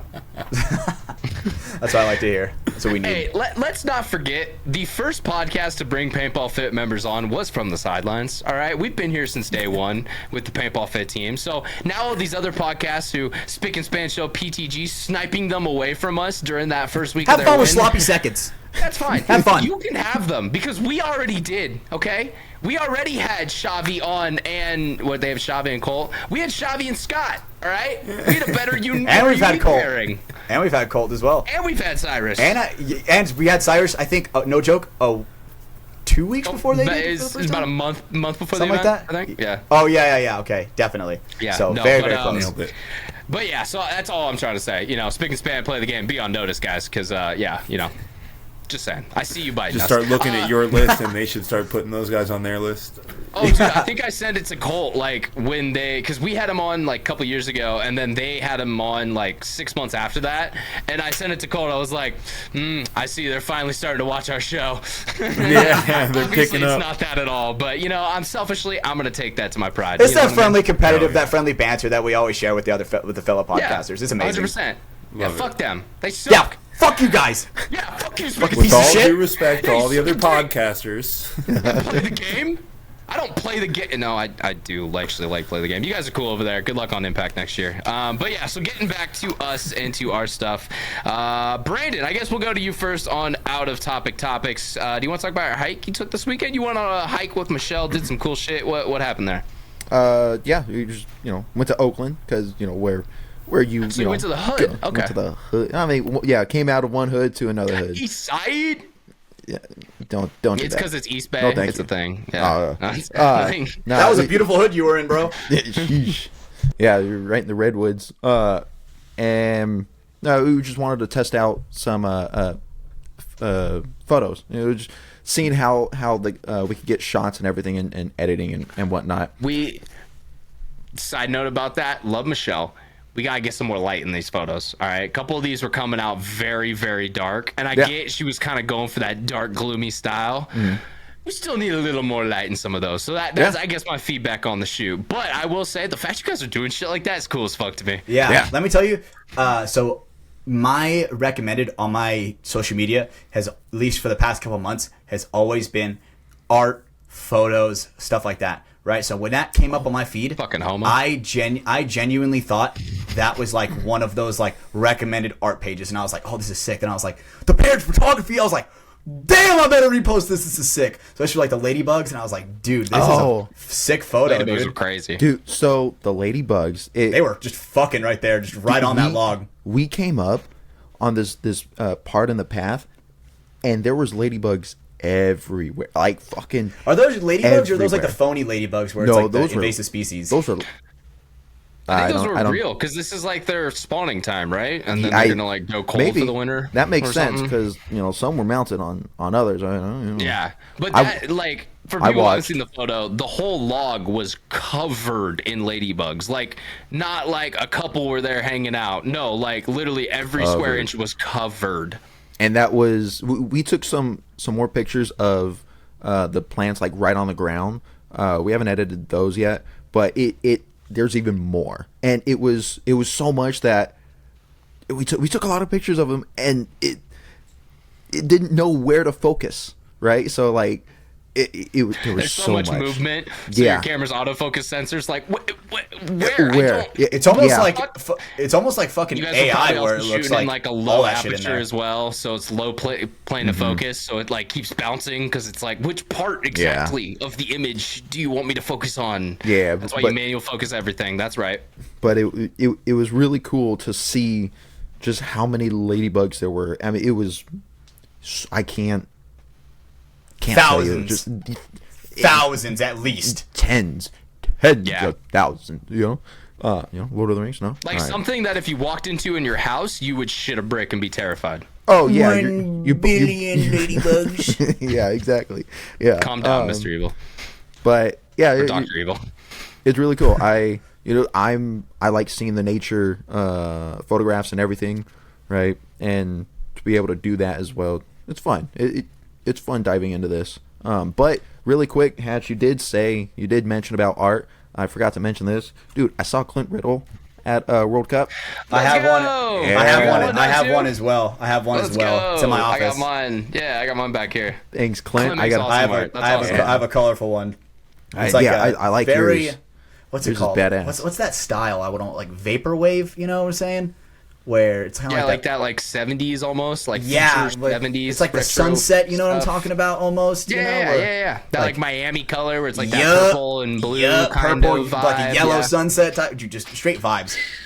Right. Hotline Miami vibes, yeah. for GTA sure. 6 vibes. GTA 6 vibes for sure. Wow. So it was fantastic. You getting played to see GTA him. 6? No, I wish it's what it looks like. You almost broke your NDA there, Hash. That was Oh close. shit, dude! Definitely not working for Rockstar. I swear. Rockstar Sniper just Yeah, takes you out. just a shot, just fucking in from my window. So that would be insane. do not confirm nor deny that GTA 6 exists. Dude, I cannot wait for that game. But anyway, It's back gonna to be a your hike, while. Back to your hike. Yeah, so I mean, that's really it. I mean, we took guys take Doba. Doba? Right? Yeah, we took Blue Doba. was asking that. Technical We boy. yeah, we try to skip hikes that have ticks and stuff, right? This one said nothing about ticks. On our way home, I look in the back because he's like sleeping. I see something crawling on his head. I was like, oh hell no. fuck. Yeah, reach Is it a over. jigger? What'd you call me? What the hell? No, I was saying, was it a chigger on your dog? Was it a chigger, a tick? What the hell you calling me, boy? Yeah, you watch that. You watch them the out. I know hell? you live in Texas, but goddamn. That's an insect. Excuse me, gentlemen. It's a real thing. It's a real thing. Also unaware of a jigger, which is a measurement of alcohol. You're coming real close. I know, but I'm saying a J in front of it, so that's why it's okay to say. Oh, okay. Yeah. I like how close it is. You know what people who nag are called? What is a person who nags, Brendan? I ain't touching that. No, you're not. Dude, that is some tempting bait right on the line. You wait till after the recording, Ryan. All right. It's gonna go hard. I swear to God. Hey, Brandon. Brandon, I have recorded evidence. I could cancel you any moment that I wanted to. It's I don't know what you're talking sitting about. on this hard drive. I don't know Yeah, what you're that's talking right. That's right, sir. That's right, sir. You better watch what you say to me. But yeah, getting off race baiting. It's fucking tick. So I grab that tick, I eat that bitch out the window, and then we get home and it's like, fuck, I don't know if the drops I put on them was just fleas or fleas and ticks. So got home, it's just fleas. So like, dealt with all that shit for that night. That and then I missed. Did he have a whole bunch of ticks, or like? Did No, you have to go he had through two. He had two more. Okay. He had two more on his head, but that was it. And gave him That's baths good. and whatnot. But I was That's dealing a with good that. pet owner right there, taking care of their animal. Hell yeah. Amen. I was dealing with that when you had your whatnot stream. So Oh, okay, that's Yeah, funny. Yeah, wasn't all right, able so to that's jump what you in. were doing during that. All right. I mean, yeah, speaking of, I did another Whatnot stream. I did a couple last week before, because I'm going to be taking off this whole week going back to California. So I wanted to, throw some stuff up, have some fun. Yeah, Brandon jumped in, Mike Ryan jumped in, some of the familiar faces jumped in to, bid on some cards. Brandon, funnily enough, shout out as well to one of our Patreon producers, Special. He's been jumping into a lot of these. I think it's Brandon Wharton, is how you say his last name? Wharton, Wroten. something? Wroten. Yeah. Wroten, okay. But yeah, I know him as Special. But yeah, he's been coming in, big fan of Pokemon, loves the cards. It's always been fun having him in there. And so Brandon, he was using some of his kind of free credit you get for signing up and was just like, yeah, well, screw it, we'll see what we get. And one of the packs, he's like, hey, give it to Special. He's been here all night. I'll kind of donate one for him.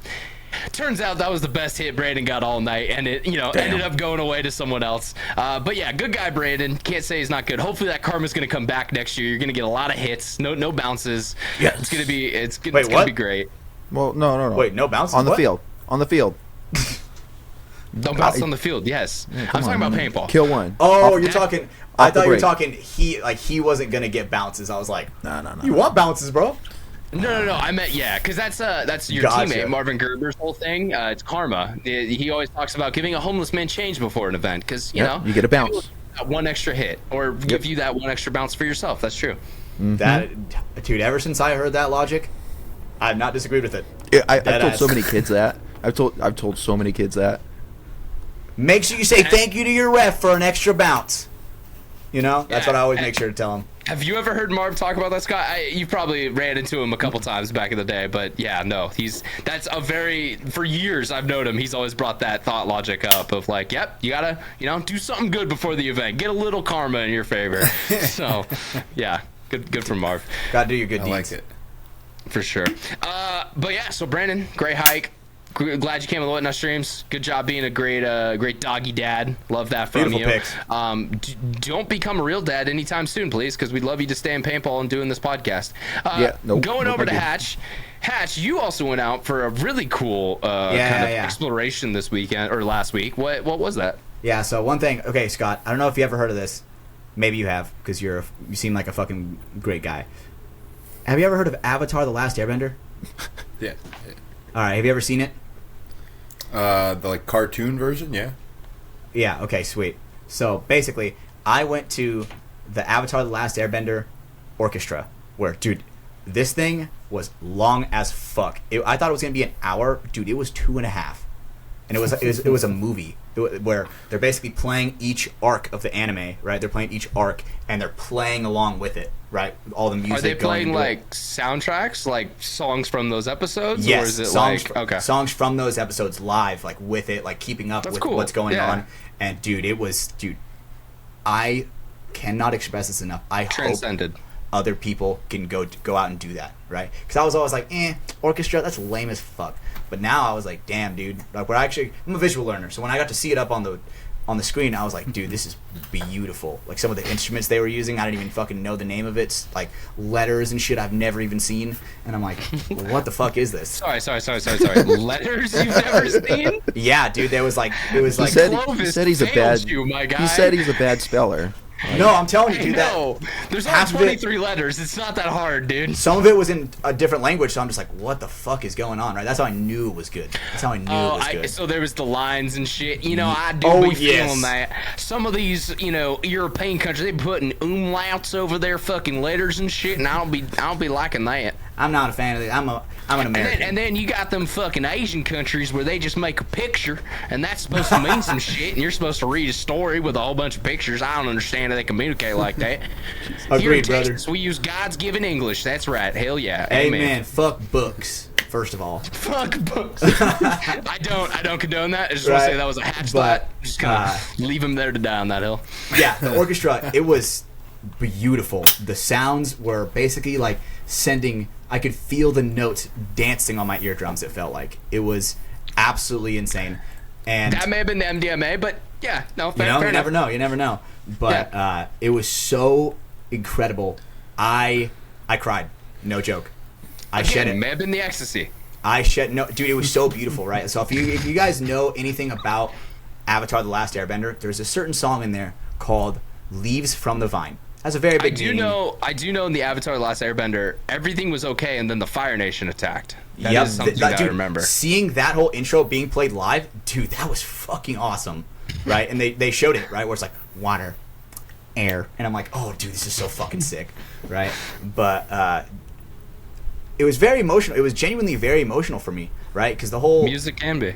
absolutely, and the whole meaning of it is like the whole "Leaves from the Vine" is like Uncle Iroh, you know, one of the characters in there. He lost his son to war or something like that, right? And basically, he's going to his grave and singing this song for him that he sang to him when he was a young boy.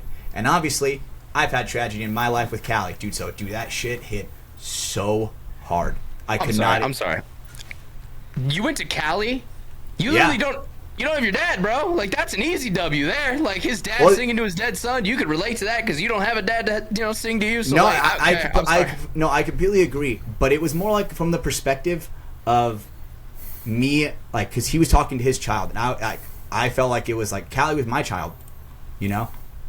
And Okay. it got me so good because I'm like, damn, dude. You need to actually have a kid then. Like, you can't be saying shit like that. It's a dog, bro. Like, you know, I love Not my even dogs. They're not my close. children. Not One even day my close. children are going to be my children, and I'm going to care for them more. But that I dog still love my was dogs. something special to me for sure. That dog was different. But with the orchestra, the music was just so beautiful. And I truly hope that everybody gets to go out and experience it. Go out and see Avatar: The Last Airbender orchestra. It was sick. Absolutely amazing. So- Is it like a tour, or was it No, just like... you go into a theater and just like a normal orchestra, but they project all the animation up on a screen. So, like a movie theater, or like Yeah. I guess that's what I'm asking. Is it like a traveling event, or is it just like something that you went to? I'm pretty sure it's regular it's a place? traveling event. Like they go to different. Okay. They So go yeah, to you different. have to like look it up. That's what I'm asking. Yes, like it's absolutely, not just gonna be absolutely. at your... Okay. Yeah. So I was lucky enough to go to the one in San Jose, right? But I'm pretty sure they have one in Sacramento, L.A. Like Most I of the can big only cities, assume. most Yeah, most of the Yeah. big cities. So Do you know yeah. like what it was called by chance? Like the actual name, so people could look it up if they're interested. So what was it? You know what? Let me look at the picture. I took a picture of it. It is There called you go. That works just as well. Yep. Sorry, I got to scroll down. Yet it was called Avatar: The Last Airbender in concert. In concert. All right. In there you go. It's concert. got 2 thumbs up from Hatch. It sounds like. Now, Dude, is 3. Is this the concert that you thought you third were year date. going to? Yeah, and- this was the And then you concert ended that- up at the pit bull. Yeah, a Lil Pitbull, Wayne T-Pain. Yeah, Or well, Lil Wayne, yeah. I thought I was going to this like a month ago, but then I fucking show up and it's fucking Lil Jon, T-Pain, and Pitbull, and I'm like, the fuck's going on? Different vibe. Did they let you in? Yeah. Dale. Well, no, because I had tickets for it. I had tickets for it and everything, but I got the dates mixed up. Wait, so you bought Lil Jon tickets and Yes. thought they were this other thing tickets? No, so No, I no, bought Scott, both. okay. Or I you bought both. both sets of tickets and It's- you yes, didn't realize almost which worse. one you were going to? Exactly, yeah. And on the Yeah. show told us, like, hey guys, I'm going to Avatar this week. It's going to be awesome. Next week shows up. So I went to a Pitbull concert. Completely didn't realize it was. Yeah, I was that like, one. oh shit, how am I gonna swing this one? You know, how do I even not get fucking roasted for this one? This makes me feel You said Avatar looked a lot like Pitbull. It was crazy. Oh, dude, seeing T-Pain and Pitbull, dude, that shit was awesome, bro. That shit was awesome. Not gonna lie. I see why people go crazy for him. Mr. Worldwide. Fireball. Little John went crazy. All right, Hatch. Well, are you done with Avatar? You think you got? Yeah, I'm all good. Want to Yeah, say about that off? All right. Well, Brandon, I think you know what time it is then. It's time. The rest of the show, we're going to be talking about a little show called fishtank.live. Ladies and gentlemen, the last week has been insane. If you were with us last week for the update we did, so much shit has happened. And I normally say that with Fishtank. No, there's been 20 people in and out of the tank since we've last talked about it. It is absolutely insane. Starting from the beginning, when we last talked about Fishtank, it was Fishtank. It was, there was getting down to the final four. They were all getting ready to kind of, take their last couple weeks in stride and see who's going to win the $50,000. Well, production threw a curveball at all of us. What they have decided to do was do Famous House 2.0. So if you've been with us from the beginning, this season of Fish Tank, it started out not as a show called Fish Tank, but all the contestants and all the production made it seem like it's a show called Famous House. And production gaslit the contestants into thinking they were on Hulu. They made a very convincing show to kind of, do a preview of the episode and everything. It was a very well done gaslit, and all the contestants genuinely believed they were streaming on, some big platform like Hulu. About 2 weeks later, they broke that veil and they, informed them they're on an internet show called Fish Tank, which is funny because if you look at the streaming numbers, this show has had more concurrent viewers than most shows on Hulu ever get. So it's actually bigger than that. Crazy. But all the fish, obviously, they lose their mind because, the rug's been pulled from underneath them. The reality they thought was real isn't real. Some of them get really well into what Fish Tank is, the chaotic, crazy nature of it, the fucked up side of it, but also how, it can be very, beautiful things can come from such kind of horrible places at times. And that's really the big thing behind Fish Tank is when you put people in very stressful and crazy situations, you learn kind of the true nature of their being. And sometimes that can actually, it can be very compelling television to watch. So they got the whole house cleaned up. The whole house was, all the carpets had stains on them. Everything was going crazy. Frank Hassel was there giving all the contestants shit. Beds were broken. So for the last 3 or 4 days, they spent just cleaning. They had carpet people come in to do deep cleaning. All the fish were making new IKEA furniture, bringing those in, getting the whole house to be set up for Famous House 2.0, which started last Sunday. Just yesterday as we're recording this podcast, but a while ago if you're listening to it on the public release. During this time, they brought in 16 overall contestants. So 4 of the remaining fish who are still eligible to win the $50K grand prize, and 12 new people who don't know they are going on a live streamed reality show 24/7 and think they are going on another Hulu reality show.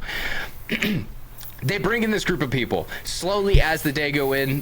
Throughout the day, they also bring in the regular fish as well, the people still competing to win the grand prize.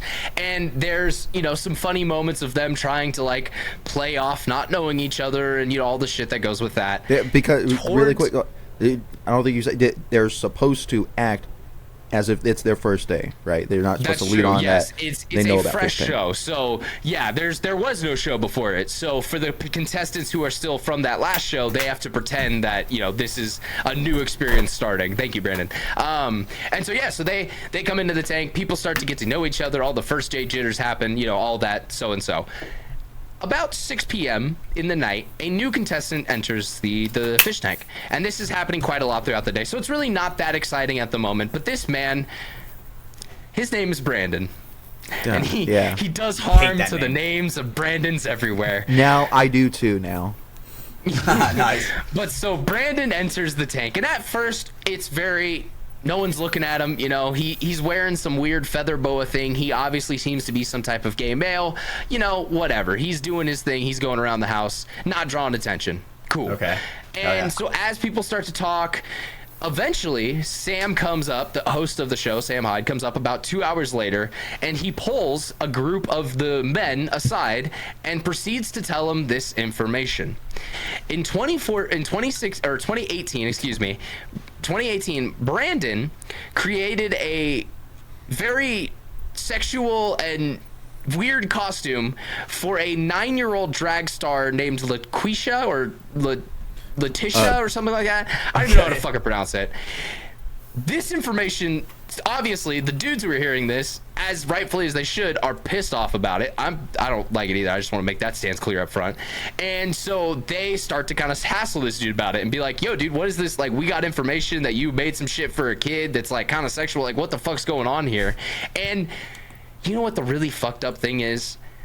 All of the females in the house support the pedophile. They support the man who sent a 9-year-old child a sexual garment to wear.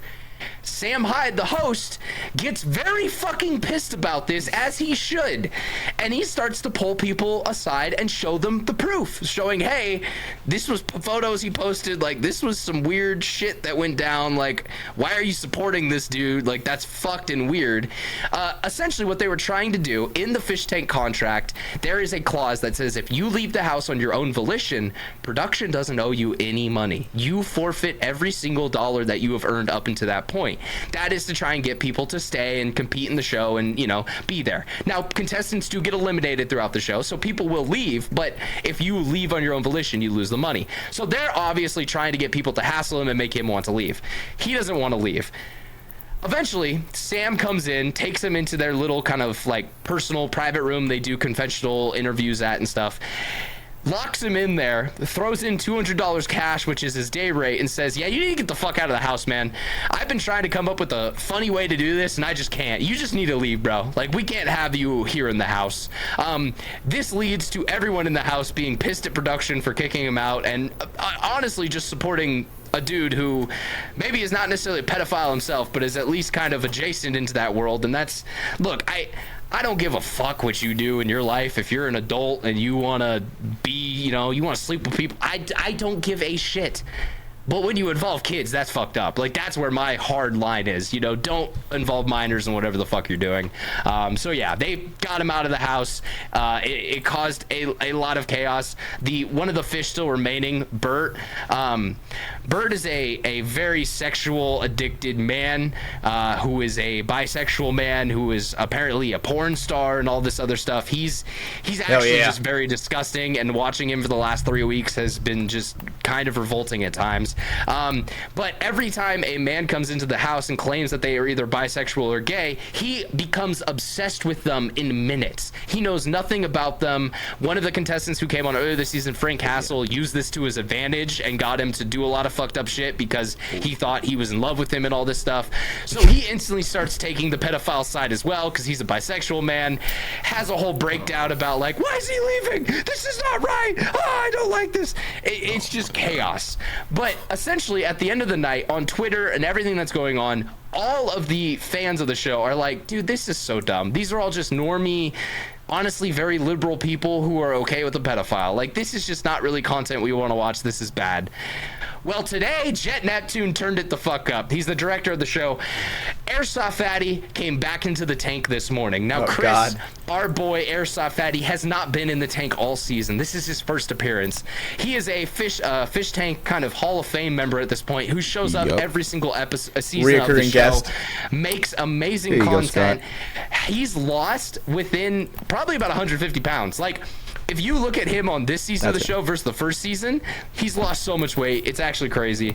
He has so much more confidence now. Like, dude, honestly, Airsoft Fatty W's in the chat. Bro is doing so good for himself. It's good to see. But I will say, he's back in the tank, instantly started making life hell for all these people.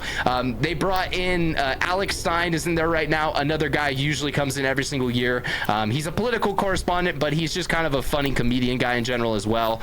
So he always comes in. He's playing a bit as the executive producer this year, Alex Diamond, and he's literally just been yelling at all of them, saying they're not making him enough money. It's been pretty funny at times. But the other brilliant thing that happened today, with all this chaos coming in, the new people coming in, just the tank instantly went from being famous house to fish tank again overnight. TTS has been there's no restrictions on it, so people are just calling people and saying things all fucking day. There was no ease.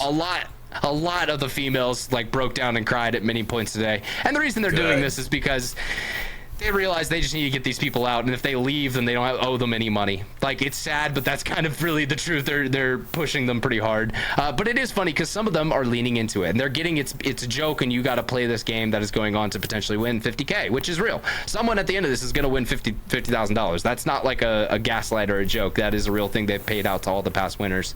But yeah, so I don't know, around 4 or 5 today, it's getting to a peak. Bert is kind of going through, he's a paranoid schizophrenic as well. He repeats the same 5 dialogue lines every single day. It's incredibly annoying if you watch the show live.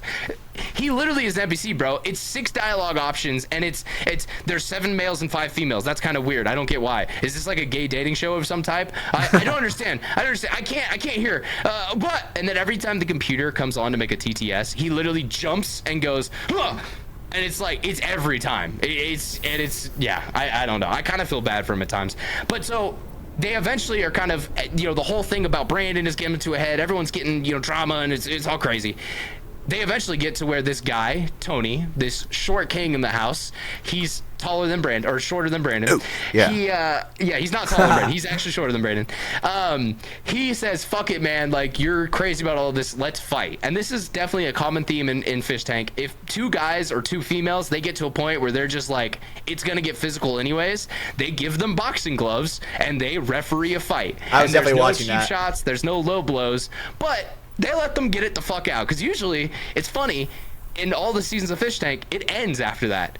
Because usually, I don't know, if you've ever fought a dude, that's kind of where that shit ends, It's like, all right, we got to this point, we threw some blows, cool, I'm getting the fuck out of here. Like, the point was made. So yeah, it's cool to see, but they let them fight. So Tony and Bert go at it. Bert is maybe 210, 6'2", 6'3", very big, tall, athletic-looking guy. Tony, like I said, shorter than Brandon, not looking great for him. Tony has definitely fucking fought before. Man is definitely has some boxing experience in his tank. For the first time in all of Fish Tank history, he drops Bert with a clean shot to the chin, literally buckling him over and just putting him on the ground, kind of out. He didn't actually go lights out, but he definitely stumbled, fell over, and was put down for a second. It shocked him, yeah. They do a standing count on him. He gets back up. They finish out that round. It gets to the point where Tony stops fighting him because he's like, all right, now I'm just beating someone. And that never feels good when you're just kind of abusing someone after a couple minutes. Let me just say. Bert was punching a little zesty. Bisexual gay man, all right? He's not bringing in the haymakers. But yeah, not so even that goes close down. to haymakers. Right after that happens, Bert has a breakdown. And for the first time this season, fully loses it. Yells at everyone, is screaming in the kitchen. Honestly, is just showing signs of having a panic attack, and so they eventually let him go to bedroom 3. They turn off all the TTS, kind of calm him down a bit, let him take a nap, get a shower, kind of just get away from everything. So he's back in the house now. But yes, Bert is one of the final 3 contestants, and he had a rough ass day today, literally getting knocked out a little bit at one point. One of the other kind of crazy things that's been happening within the last couple hours on the tank. So Tony, that same guy, probably feeling a bit, got some testosterone flowing through his body, feeling pretty good about himself right now. Men,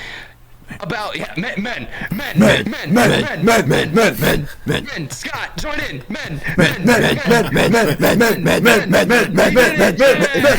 Let's go. All right. But probably, and what he does is a pretty man thing. But so one of the female girls, they start talking. They've been flirting all day. They go to one of the bedrooms. They start making out. They don't realize they're on a live stream that's going 24/7, and there's 13,000 people watching them do that. But they're in there and they're making out. Okay, whatever, that's happening. Throughout that day now, TTS has been mentioning this, giving them shit about it. I don't know when, but they just decided, fuck it. They've just been making out throughout the house.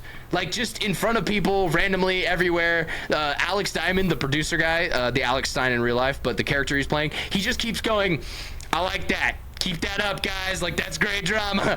And it's just, everyone is weirded out by it because it's just like they're just in the living room making out, and it's like, bro, what the fuck? This is not that show. Like, this isn't Love Island fucking UK. This is Fish Tank. So Love Island that's UK. definitely been one of the weirder things that's been going on so far tonight. It'll be interesting to see how that plays out throughout the week. Big shout out of the 3 fish left. I want to give a big shout out to Binks, who I think has been playing the game the best so far. She turned the whole house on Symbol, who was one of her 4 competitors. He was kicked out of the house last night, so he's no longer in the game to win 50K. She's doing a very good job of manipulating people, getting them to kind of vote her way and do all that shit. And they were one of the things. And they were plotting to get rid of him on the very first elimination, too. And finally to get him out of the house. Yeah, they got him out of the house quick, and she was so happy about it. She literally has been plotting to do that since day one, so it was cool to see that come full circle. But that's one of the things I was going to say. With a show like this, where as opposed to, like, I don't know, if you watch some Big Brother or some other TV reality show, they have to cut it down to a week, or a week of content has to be an hour-long show. Well, this is live. So what's great is you can watch these plans start to formulate and take place, and like the seeds get planted of, like, you know, Sam Hyde comes and talks to people and then plants the seed of, like, this is fucked up, man. I don't like this is going on. So yeah, man, Fish Tank, it's beautiful as always. That was kind of my full recap of the crazy things that happened last week. I mean, Brandon, is there anything else you want to jump on in on? Because I know you've been paying attention a lot this season too. It's gripping television. Yeah, you hit it more so. The most I've seen from when they brought in the new character or the new fish for the Famous House 2.0 was when Sam kicked off the Brandon guy. That's where I stopped, and then of course I saw the clips that you sent me. But from today, the past couple leading up, like what, Thursday, Friday, maybe Saturday was a little slower and whatnot, but yeah, it's cool to see the remaining fish to funnel into day one people again, right? And pretending and acting, you could see their acting skills, playing along, and to Brandon know brings all that. up. Sorry, to know all that information really quick, and seeing how Binks like gets it, and as you said, like plants the seeds and manipulates people because she knows all this information, right? Mm-hmm. Yeah. And she's playing a game. She's trying to win 50K. Like, none of this is personal, and that's, people get that confused with Fish Tank all the time. None of this is personal. In fact, a lot of these people come out as friends. A lot of the season 2 cast, they're very friendly with each other now. We don't talk about Type Jimmy. 2 fun, He's a baby. fucking weirdo. But it's one of those things that's like, yeah, we're all here to try to win 50K. Like, that would help me out. I would like that money, so I'm going to play the game. And if that involves, like, being a little bitch, then all right, I'm going to do that at times if I have to. But I will say, fuck, you brought up a really good point there. Oh, damn. Them acting, the fish acting, and them knowing all the information. Shit. Yeah, damn. I completely forgot it. It was, I mean, yeah, it's been so good this year.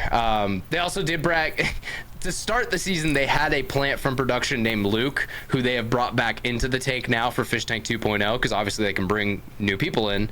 And so it's been great to see him in. The whole cast and crew, obviously all the chat and everyone loves him because he's the dude leading content and making entertaining things right now. But yeah, man, it's funny. Oh, I think this may be the point I was going to bring up too. It's really interesting to see normal people, like actually normal people. They casted on like normal reality show casting sites for this second round, especially as well. Interacting with Airsoft Fatty, like they aren't ready for it, you know. Like his walk-in was biggest very thing- interesting. You mean Tank? Yeah, and he instantly was like, "Yeah, I'm Tank, bitch. Like, I have the penthouse. That's mine." He's like, You guys don't have the respect to call me by my real name. But yeah, so, and I don't know. It's funny to see that. One of the tweets I saw about the show was like, it was talking about how everyone always says Fish Tank is this fucked up thing. You know, it's not good. It's morally wrong and all this, yada, yada, yada. It's funny because technically the morals of the people in the tank, you know, production, the fish that were already there, they were all kind of grossed out by the whole pseudo-trans pedophile thing that went on. And all the normal people from society were totally okay with it.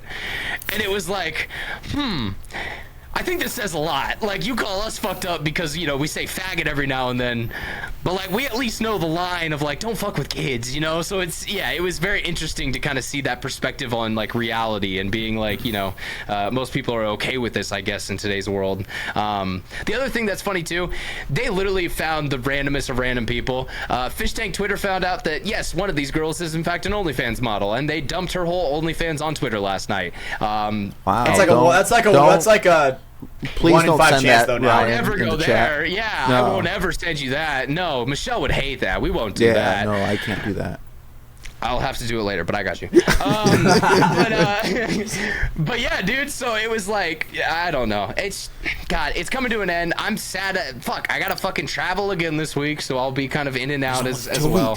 There's 2 But weeks. yeah, that's the thing, man. So thankfully, I'll be back for the final week to see, you know, who ends up winning, who survives all this madness that's happening. But yeah, I can't recommend it enough. Fishtank.live. Go check it out. I think Scott. this was. Sorry. Oh, Sorry, last continue. thought for me. Yeah. This was something I thought of this week because Hatch, you always mentioned the website reminds you of like early 2000s and like hacking into the mainframe and stuff. Yeah. I think it clicked for me this week. This show as a whole is early 2000s internet. It's For where sure. So everything unhinged. goes, but also there is There's a a line. moral code. You know, there is a right and a wrong. But you can say faggot when you're getting there. Like, there's no language police or things like that. And, I agree. And the freedoms of things that come from that are beautiful. And yes, sometimes they are kind of fucked up. But when you're making a show, the kind of beautiful story that can come out of some of those, like, fuck, dude, the season 2 winner literally came into the tank with hair that was down to his butt, autistically swaying constantly, and left the tank. They did shave his head, so that kind of is weird, but left the tank as like kind of a confident dude who was like, yeah, I just won 50K, like, I can do things in this world, like, you know, and since then has gone on to get a dope ass girlfriend and you like do a good thing. So it's like there are people who took this and grew from it and became kind of, you know, whether you want to say better people or not, whatever. But yeah, so I don't know.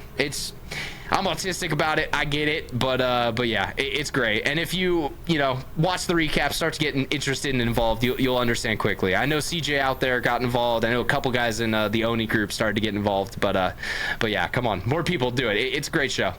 It really is. God, it really is good. And again, just like Ryan said, you don't have to watch it live all the time. I catch it live as much as I can, which isn't often enough, but I stick with the recaps. Yeah, Cucumber Feet, that's our boy every week. Weirdest name on YouTube, but makes great recap content. Yeah, dude, it's perfect for my drive to and from work. Like, got it listening to it on my dashboard. No, I don't watch and drive at the same time. No, you're listening to it on your Bluetooth device while it is in your It's cup holder. normalized now, bro. There's iPads and Teslas, bro. Who gives a fuck? It's fine now. You're fine. Yeah, no, I just eat cereal and drive. It's fine. And Okay, yeah, Dennis. yeah. I got that reference. It's All right, cool, motherfucker. The zipper, okay? Take the zipper. Hey, Scott, do you know about Fish Tank at all? No, just from no? earlier episodes with you guys. Either we talked about it on one or one of the episodes I wasn't on but watched or listened to, whatever. Okay. Yeah, if you want to see some, just Fish Tank season 3. Just go to that on YouTube when you have free time. You know. Shit. Just wild shit, man. And they actually, so Fish Tank will go back and they do episodes of the seasons. They're actually slowly releasing the season 2 one right now, but they take like a year to do them because they're doing all the live shit as well in the background. So eventually, if you want to like watch through their official version, they'll have one, but yeah, it usually doesn't come quick. I will say their official version is usually pretty good because it has like behind the scenes shots, you know, stuff that was outside of like the playground, like, you know, or the play, that's what they call like the area in bounds where the contestants can go.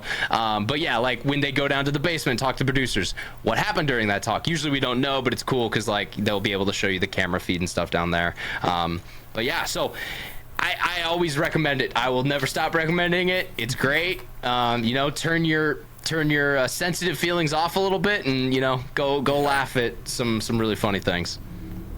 Definitely, I like that whole early 2000s look. 'Cause, you know, there is a moral code, but people just don't give a fuck, right? Nobody's gonna get all fucking offended over it, you know. Yeah, and like I said earlier, they let them box, but like, there's no physical contact. Like, you can't just beat the shit out of someone. You could dump boxing. ranch That's on fine. them. Your opponent knows you're gonna box them. You know, when it comes to a street fight, sometimes your opponent doesn't know you're about to fucking knock him out. You know? Like, you can't just go into a room and fucking try to knock someone out. Like, they don't allow that shit. Like, it's not physical, but it's that, like, playground, bullying type, name calling, just constantly under your skin type shit that, yeah, man, I'm gonna be honest, if I was in there after a week, it would start to fucking eat at me too. Like, you know, 100% I could admit that, because it takes a very special person to survive that kind of environment. But again, but to win this show, not just survive, to thrive, to be an insane person like Letty, who during all the chaos just is embracing and accepting it. I couldn't. It is funny, most of these people do have like generational trauma from being a kid. I think that does play into it. But it's great show. Great show. Also, we didn't shout out Mizzy. Mizzy got kicked out on the show. She was the 5th contestant out, so just before they did this whole rebrand of Famous House 2.0. Dude, Mizzy, Mizzy, she has definitely done one of the best jobs of people coming off the show and understanding the humor. There's been a lot of people who come off the show right away and they're kind of like in shell shock, like, that was crazy, what did I do? Yeah. Like, you know, fuck this you, is gonna Alex. ruin my life. Yeah, Alex B, fuck you. But Mizzy came off and instantly was doing lives with the fans, was getting the jokes, like they were still shitting on her and she was rolling with it, you know, kind of being like, yeah, you know, life is Mizzy, all right? You know, that's my saying now. All right, cool, I get to say that. So yeah, and honestly, I always give props to people like that who can take that kind of almost psychological torture and come out of it and still realize, like, this is why I did it. So now when I turn my live on, there's 100 people who show up and not just, 10 people. Like, this gives me a platform that I can now build the rest of my career and life off of. And it does. People from the show do tend to do well. Because, bro, let's be real. The amount of parasocial relationships get formed when you have viewers who watch 24/7, it's a little creepy. There are definitely some weird ass fucking people in the fish tank community. But the show as a whole is really cool. Hell yeah. Yeah, just check it out. Just fucking check it out. We talk about it every week. Just check it out for us. And we always end with just check it out, because no matter what we say here, it's not it. You just need to go see the thing, because once you do, you'll start to understand. And I'm not just talking to Scott. I am kind of ranting at Scott, but also viewers out there. If you've heard me talk about the show for this long and still haven't gone to watch it, just next time you got 40 minutes free, Cucumber Feed on YouTube, watch day 1. If you like it, you do. If you don't, that's fine. But just at least go check it out and see what's going on. That's all I ask. Go watch Bird Off. Like, it's fun. We've all done it. Yeah. Okay. Yeah, the paranoid schizophrenic man jacking off in beds constantly. Yep, that's birding off. It's fine. Yeah. Hell yeah. So one question I got for Scott real quick. So Scott, what kind of content do you consume? Done with fish tank. No. I because we're talking about fish tank. Okay, I'm curious about what Scott is like his go-to content is, because obviously yours right now, Ryan, whenever it's the season, is fish tank. That's your go-to. Yeah. Right. Like, when it's live, it's like you gotta keep up with it. Yep, absolutely. Because when it's the season, dude, obviously you got. And I understand the same shit with like The Walking Dead when that shit was hype, bro. Everybody's watching that bitch on Sunday night. Yeah. So, Scott, what is your Sunday number night, one? Monday night, Tuesday night, Wednesday night, Thursday night, Friday night, Yep. Saturday night, like 24/7 live stream. 5 weeks, bro. It's just so much content. What do you watch, Scott? What do you consume? I mean, for the most part, I'm just on like reels and stuff like that. Like, I try not to watch too much Netflix. If I watch Netflix, I'm typically watching like a sports documentary. Of some sort. There's all some good those ones 30 on for there. 30s they've been putting on there and stuff like that. I typically stick to those when I do that. Untold Stories. That's what they're called. That's the Netflix version, at least. They have their whole, I guess, series. Yeah, and I've been watching a lot of Yeah. those ones. I like a lot of those ones. I think they did like a couple different college teams and kind of their rise and fall, like the Canes, the Gators, and stuff like that. Yeah, they did the Aaron Hernandez, not the Aaron Hernandez story, but that whole like Gators team story. Yes. Side note, sorry, the intro to that is beautiful. Every time I hear that music, it's just like, oh, I'm gonna watch a cool ass story right now. It's just like people playing tennis in like the dark, but it looks beautiful. Yeah, okay. If you've watched Untold Stories, you know what I'm talking about. Yes, indeed. Yes, I mean, that's what I would watch if I'm like watching something more long form. Besides that, I mean, like Instagram and stuff like that, I typically have a lot of motivational stuff that comes up on my feeds. That's what I That's what I make sure I actually like those things. I share those kinds of things just to where it will keep popping up on my feed. I definitely spent time curating my feed to make sure all the other crap gets cut out, over the years. So it's really paintball and algorithm motivational. polls. Yeah, dude. Dude, those mythical algorithm polls. I love mythical algorithm polls, bro. Or polls. There are times Instagram will give you the wildest shit out of nowhere. Like, there are times, I mean, yes, everyone probably knows about like cartel talk, like, fucking random like cocaine talk and shit where you're like, that's normal now. That's normal. Dude, I've gotten to like Indians in like tribes in like very remote parts of India doing TikTok dances, like reels. Like, I don't even know how I got here. Like, I'll just keep scrolling and there'll be some, kind of chubby woman with the like song that goes like yeah. She's like hitting some dance. I don't know. I guess Dude, I'll Indian get like talk, is that what we're calling it now? I'll get like it was like a live stream that they did, but it was saved, right? So it turns it into like a reel for them or something, right? So I'll be watching some like white trash fat bitch going on like this crazy fucking rant, and I'm like, damn, I'm listening to this entire thing because she's just so fucking crazy. And I'm just like, this is one of those mythical polls where I'm like, dude, if I'm sending this to all of my friends because it just sounds so fucking crazy. So he watches it and sends it to all of his friends, but he doesn't watch Fish Tanked Out Live. I feel like you would love it. Seems like a good candidate, though. Going crazy. Yeah, thank you, Scott. Thank you. Fish Tanked Out Live is. Come on, dog. I have been trying to sit down and watch things. Obviously, you guys know that it's very, very hard for me to sit down and watch something. Yeah, so I have to do one other thing while it's playing. So and that's kind of what I like about this show, because I just throw it on my second monitor, and like as I'm editing, as I'm either gaming or whatever I'm doing, I can just have it up. Yeah, well, I guess one show that I've been watching, I don't know if you guys ever heard of it. It's called Superstore. Have you ever heard of that? It's kind of like The Office kind of style of show. That's the one that stole fucking Cloud9's name and branding, right? Because they're at the Cloud9 Superstore, right? Yeah, Cloud9 store, It's literally the same, like, 9 branded logo. Yeah, fuck it's that basically, show. I hate that show. It's the same shit, but just filled in. Esports team. Yeah, it's my favorite esports team. Fuck them, all right? They saw that Cloud9 branding. Hey, also, there is a paintball connection here. Cassie Sanders worked there. That's an original Hostile Kids member from back in the 7-man days, okay? Yep. So respect to our boy. But, yeah, man, come on.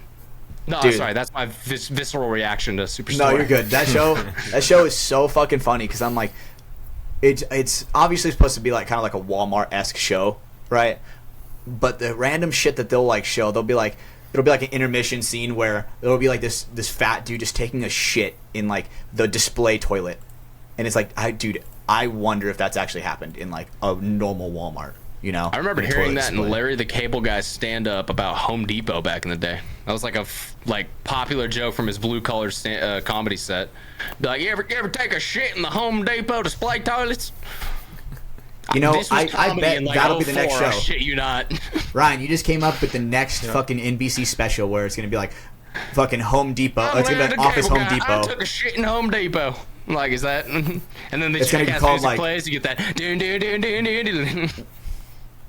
I guess that's Benny Hill, but you know what I'm talking about. Tough. Yeah, there you go. That's the right one. Fucking if you love want to that get one. knocked down, you gotta get You back gotta get back up. Yep. That one, dude. I live by that music, bro. I've ever seen that hearing that for the first time. That is actually, knowing you, Hatch, you're not lying. That is your life motto. Like, if you want to be dumb, then you gotta be tough. You know, you gotta get knocked down. You gotta get back up. Yep, most of that part. Yep. So like when your father leaves you at a young age. Whoa. Leaves this life. He lost it. He left this life. There we go. No, I thought he went to get cigarettes. No, I mean maybe in heaven. Sorry. All right, first of all, he's not. I don't know how he got past the fucking Van Allen radiation belt. First of all, let me just say that. Yeah, whatever. Bring science into this shit. No, save that for your conspiracy theory. All right. There you go. Yeah, that could be yours. Speaking of, we are gonna set a date for that soon. It'll probably be like sometime in January after I can get through the holidays and kind of get back here with everything that's gonna be coming up. But yes, I am excited. We are gonna be doing a conspiracy theory episode. So if you're unfamiliar with that, all three of us, we will have to research and bring a conspiracy theory, and it'll be a game. Whoever convinces the other two the most of their theory will win that night. And there probably won't be a prize because fuck that. But it'll be a fun moment. You guys in the audience will hear some funny conspiracies, and yeah, we're excited to do it. We're stealing more content ideas, but hey, it's for you guys in the audience. All right, better enjoy it. Oh, this is an original idea. Yeah, it's not stealing. Original it's idea. Not stealing. Yeah. Okay, Hatch, you have ignorance to it. I know Brandon doesn't. No. Brandon's lying. You're not Hatch. Whoa! It's not. It's not stealing. Look! We're taking what we heard and Yoink just spinning and it. twist. Yeah, Yeah. yoink and twist. Are we That's all you technically gotta doing do. that because we have a podcast? You know how there's like a fucking trillion podcasts out there. You know what I'm saying? So That's true. Anything could be a show. Before we start to get out of our kind of, I don't know, getting to the end of our stuff tonight, I did mention there I am going to be heading home for the holidays, so everything's going to kind of be up in the air during this Thanksgiving week. Obviously, patrons, I will be trying to get this out tonight because I won't have my laptop. But yeah, everyone else, it'll be out at the regular time, so look for it there if you're one of our public listeners. Appreciate all of our Patreons for giving us some extra support and helping put this show on the air. Before we move into that stuff, Scott, I got to ask, you got a very cool looking white and red hat on from your company, Welts Clothing. We talked about them earlier on in the show. You know, kind of giving you a chance. Does Welts have anything coming up through this off season? Are you guys maybe starting to slow down a little bit? I know it's been a go pace from you guys all year. Yeah, we got more drop coming up. I think it's next Wednesday now. Yeah, next Wednesday will be the first Wednesday of the month. Yes, sir. Welts So Wednesday. next Wednesday we'll have a drop. Yes, indeed. So take a look out for that. We are using that new logo that we introduced in an Instagram reel. Looks like a crown, basically. Sick. And it's got the It's W worked in there. I gotta so see yeah, it excited first. about that. Yeah, I I've helped been Scott out excited with about that. those. But yeah, no, it's cool. I like it. It's like the W from the Welts logo, but now it's like a crown, its own thing. Hey, it's sick. I like it. I have yeah, a quick man, I question, guess- Scott. Oh, Sorry. Yeah. It was just for me. Do your goggle straps fit with the KLRs or SLRs, the HK masks? If you can fit like a regular JT strap in there, it's just the butterfly end. So if you can shove the Okay. butterfly end into whatever you got, then Gotcha. yeah. Okay. Cool. So we haven't made straps in a while. That's the other thing that we're working on is we finally worked with a new company where we're going to do some high quality woven straps, metal adjusters or whatever, right? Metal clips on them as well. So those will be sweet. I like that. Those are probably going to be coming like February. I think will probably be when that goes live. Maybe January if we're lucky. Hell So we'll yeah. see. between your custom straps and Hydra's custom JT parts, Paintball Fit's got some of the most drippy mask wear in the game, bro. You guys were looking good out there. All those Hydra parts on the JT mask look fire. I gotta be honest. But I do need a JT, the like no-show visor thing that Hydra has now. Put me down on the list for one of those, because I definitely Yep. need one of those. I'm tired of being blind from white JT goggles. They look ag, but man, blue eyes, they blind you on the field. Oh yeah, they're completely sold out right now. But yes, we're doing more of those. I hear we're not doing the ears in the same colors if we're doing any more ears at all, but we are doing more visors. So That's fine. keep a I lookout for just those. want a visor, so if you guys ever have a drop, just text Colt, tell him to pull I one to the got you. side. I'll come grab it when I'm next up at Fit or something. Yeah, that would Yes, be sick. indeed. But yeah, so Welts Clothing, you guys, obviously, more drops. They're coming. They're on the way. Like I said, guys, weltsclothing.com. Make sure you check that out. There's, like, always new stuff in there. You never know what's going to be there when you check out the site. Code FTS at checkout if you want to use that. Save a little bit at checkout. But yeah, man. No, we definitely appreciate you coming on tonight. I guess I got to do my last couple things. Before we do that, though, I'm almost forgetting. I'm glad I looked down at my note sheet. We also need a cool guy of the week and a code word of the week. So first off, Brandon, who is the cool guy of the week? All right, cool guy of the week. When I was looking something up, came across this. This is gonna be a first for cool guy of the week. You got this just now? I believe. Is that what you're saying? No. Earlier, but like when I saw Gotcha. this, Now, at first I was like, I can't do this, but when I saw the feet, whoo! So it's actually a cool feet. girl of the week. Not a foot, but all right. Yeah, okay. no. I was like saying feet and then saying cool girl of the week. That's kind of weird, but all right. I'm back on board. Yeah, we're this I is was never off board. Donna Jean Wild. She's a 59-year-old grandma, right? What was so impressive is that she broke the record for the most push-ups in an hour by a woman, in an hour. Dude, 1,575 push-ups in 60 minutes. Like, How old did you say she was? 59. Damn, shawty. Yeah. She's cranking them bitches out. Yeah. Damn. Oh. Yeah, was she doing like girl push-ups, or were they like standard, just racking them out, fucking bop, bop, bop, bop, bop? 'Cause I that's didn't impressive see as anything. hell. Yeah, I didn't see anything about girl push-ups being on her knees. Yeah, because I mean, breaking that down by the numbers, that's, you said an hour she had to do that. An hour. Yes. Yeah, it's That's 60 a lot minutes to do. That's a lot. Holy shit. All right, I'll do the math. No, Just 1 regular. second here. Regular. 60 I never minutes. push-ups. Yeah.